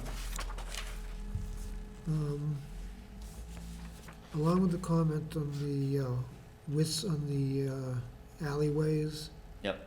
have we heard anything from fire as to whether the widths shown are adequate for? if they have The to note go I had trucking? is yes, and that was a note I was gonna bring up. Glad John brought it up, is you definitely gotta get something from Deputy Chief, Paul. because, yeah, you're talking about tight little areas here, on like Yeah. a parking lot. Catch the car on fire, you're gonna spread it, you wanna get someone there quick and be able to move around, yeah. Mhm. Okay. I can do that. Okay. Dealing with that. The new, replacement for the, Drainage what's it system? called? The drainage system, infiltration system. These are all gonna be below the surface of the It's an underground system. underground system. Coltech underground system. And they're reliable enough that it's not likely you're gonna have to dig them up again or anything like that. I'm not Yeah, familiar with it. They're reliable. They'll last for a long, long time. That's one of the reasons why the town engineer and the Conservation Commission asked us to change the catch basins out to proprietary separators, because they do a better job of removing pollutants and sediment and sand before it can get into Get into the it, underground system.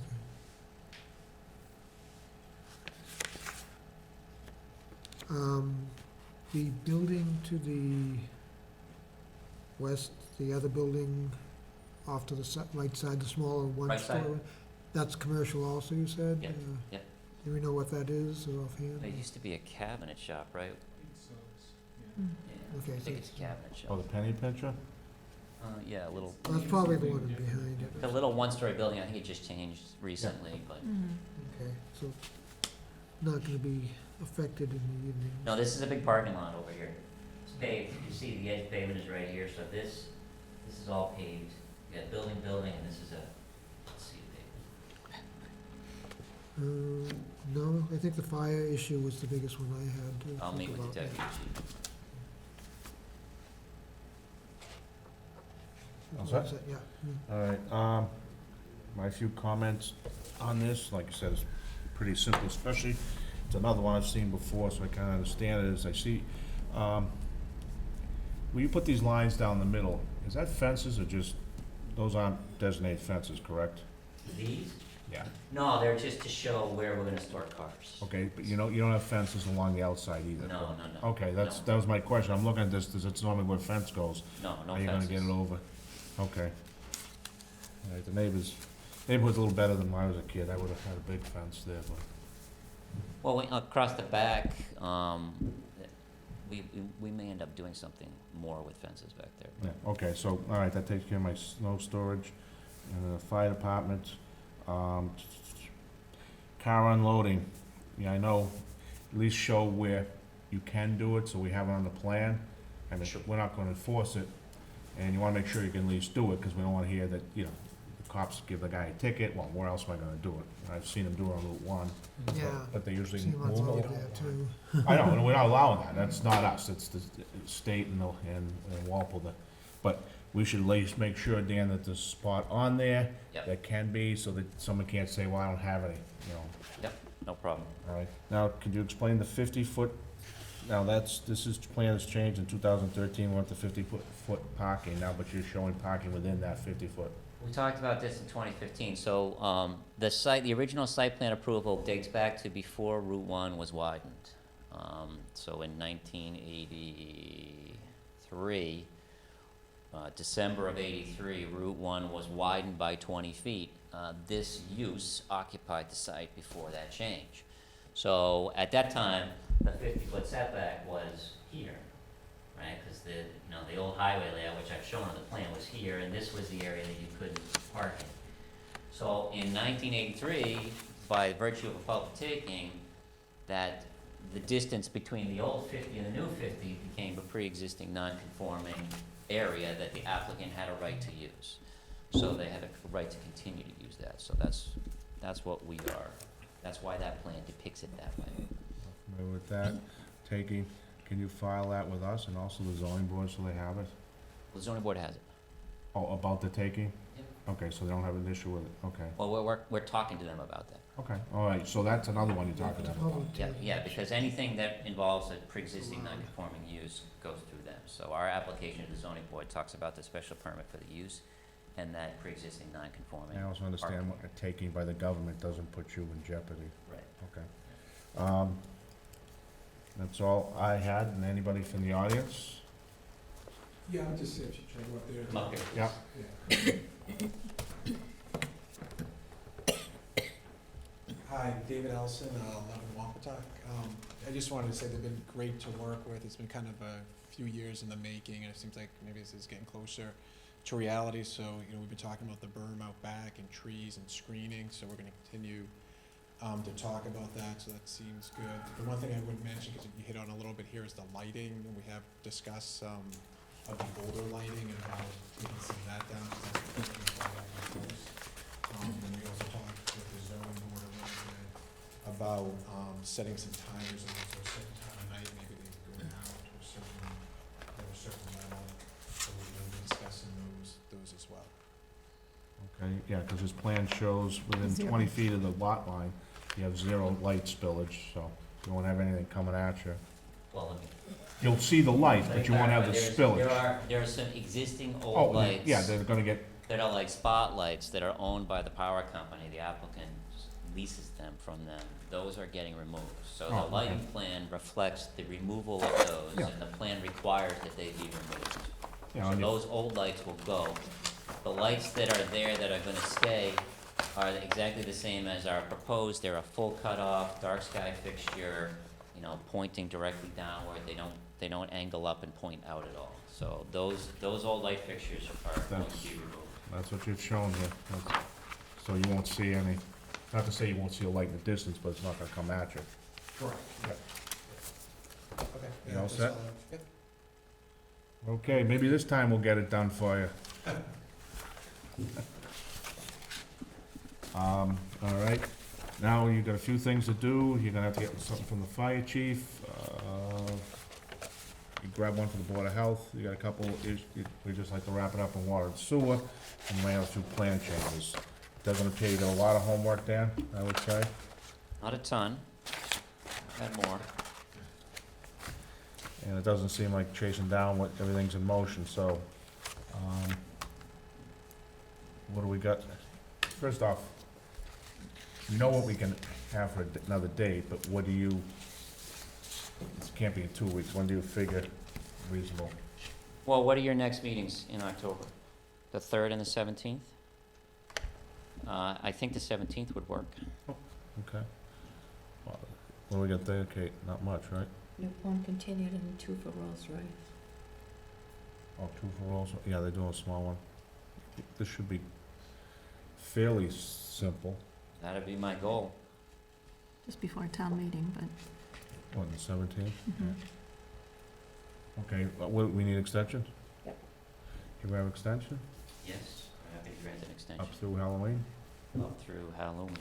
Okay, I make a motion to grant the applicant, extension up to October 31st. Second? We have a second. Any further discussion? All in favor? I, Opposed, abstained. All right. And what's the, Well, 7:30 is Newfound, 7:35 is Rolls Royce. You wanna put them in at like 7:20 to get? 7:15 in case we get a 7:15? lull? Okay. Can you go fast? I always like to go fast. We could put you after John again. Okay, we're all set? Okay, you're all set. I'll see you guys on the 17th at 7:20. 15. Thank you. 7:15. So, I'm sorry, 7:15. Yep. Thanks a lot. Have a good night. Thank you. Night. And we don't have anything else, correct? Oh, no, we do a couple things. Okay. We have, I gotta ask Dan one thing. Do we Dan, need to vote on that? what? Like, that they're continuing until the 17th? No, we just rescheduled it. Okay. Did your father talk to you about Tall Pines at all? He mentioned it to me. I don't know, I haven't talked to him about it, but Because he told me why. Huh? He told me why. He said, we don't have that situation anymore. Yes. Okay. You can find out, we're gonna send it off anyway, but rather than making a big blow up. Save everybody a little, Aggravation. yes. Thanks. Okay. Okay, what's our next I business? have your stuff. Tall Pines, oh, Pemberton? Okay. Give me the, What? whatever your The other? papers. Oh, Plans. newspapers. Because I didn't get a folder, you don't get a folder back.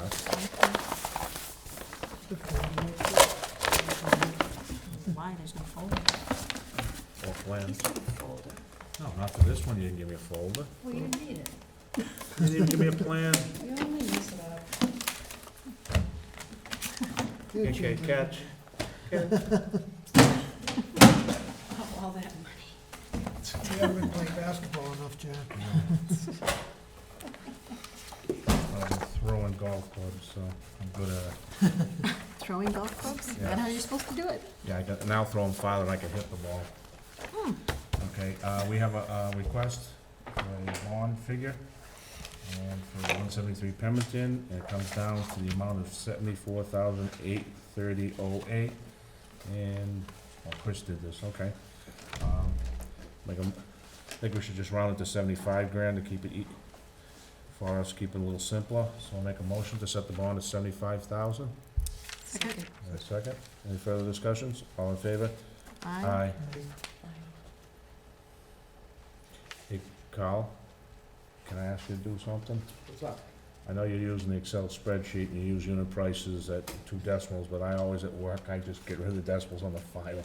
Well, it's on the cover letter. Oh, yeah, but I'm just looking I got down rid of here. the Chris got it all, 74,830.08. Makes sense. It looks more official, so. It was like the old 8 cents. Musto, oh. Endorsement. Oh, it's a, peels up? Yep. Okay, oh, this is from Carl and it's ready for endorsement, okay. Make a motion to endorse the plans as there's no, appeal Second. for Musto on West Street. Okay, we have a second? second. Any further discussion? All in favor? Aye. Okay, and this is the one that's already started. You wanna sign it first? Sure. Jack, can I have the folder for 172? Oh, I got a big folder, is that one? Yeah, okay. You got 2 in there?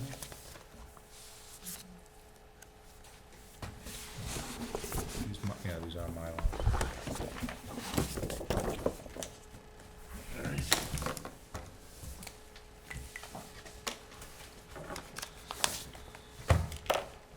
Kyle, while you're sitting there thinking, here's one I can never get Maggie to do, if you would.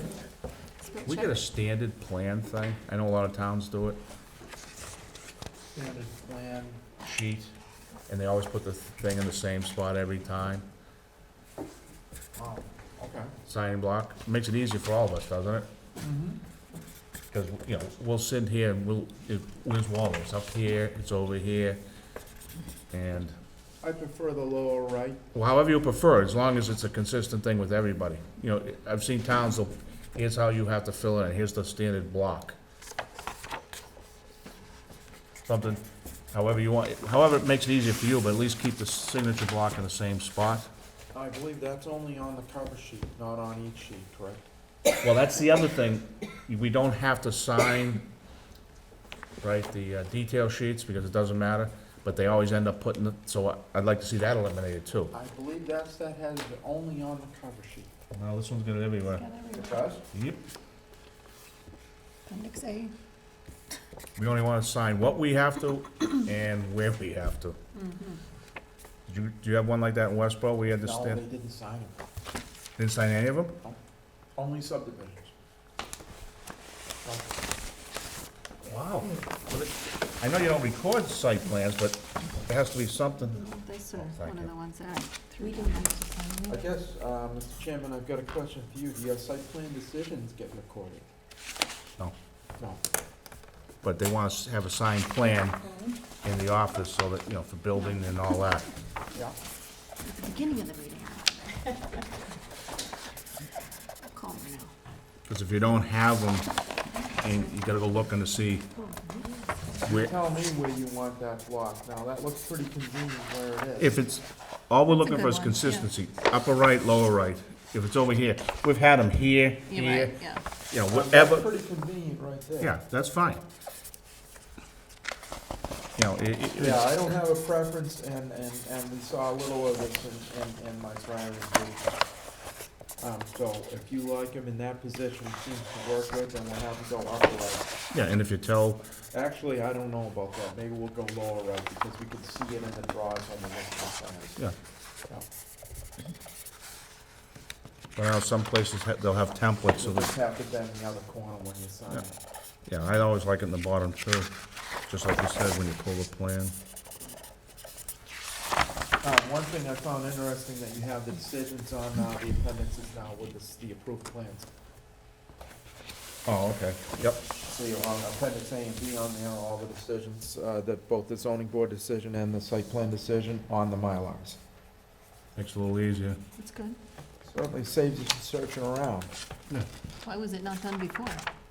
It's belt and suspenders. You know, you approve the plan, but you have a condition so that, you know, it's kinda like in construction, you have a spec book and you have plans. Yeah. You can't, they don't put everything on here, but with these, especially when it's not a big, long, I have not seen that, but it's a good idea, especially with a non-recorded decision, because, several years later, whoa, where Who is knows, that yeah. decision? You know, if it's in the registry of deeds, you can find it. If it isn't, at least it's on these plans. Mm-hmm. and they can't say, I didn't see it. Oh, yes, they can. I didn't see it over there because you didn't have the title block where it belonged.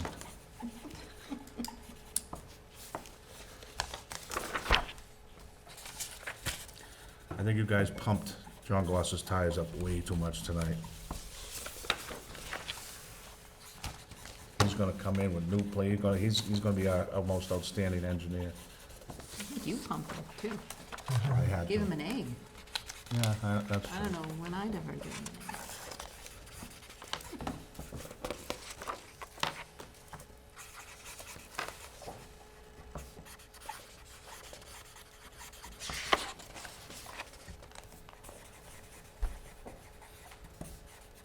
So anybody tuning in right now is watching Tons of people. Kate signing the plans. It's very important. Sign them backwards though, huh? It's easy to flip. That's why I scribble. It goes quicker.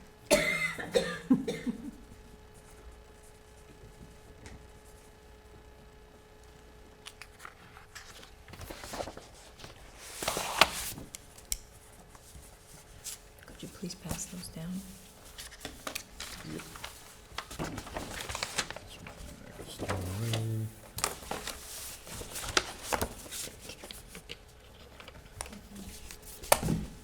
These are our fall colors. We didn't have summer colors, did we? What, yellow? I'm going pumpkin picking tomorrow. A little early, isn't it? Scheduled field trip. Oh. Now when you have one in the front step, it will get nice and rotted by another Yeah, 6 weeks, right? yeah. It's fun. It's a little science experiment for the kids.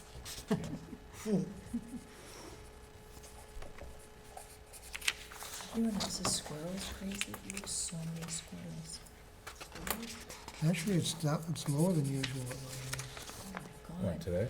No, like continually the past few weeks. In fact, like 2 hit in front of the house, and then when I was leaving tonight, there were 2 more, a couple of houses down.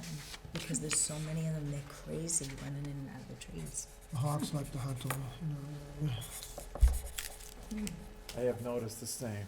The It squirrels. must be nut mania right now. If it's any indication of winter, we're in trouble. Yeah.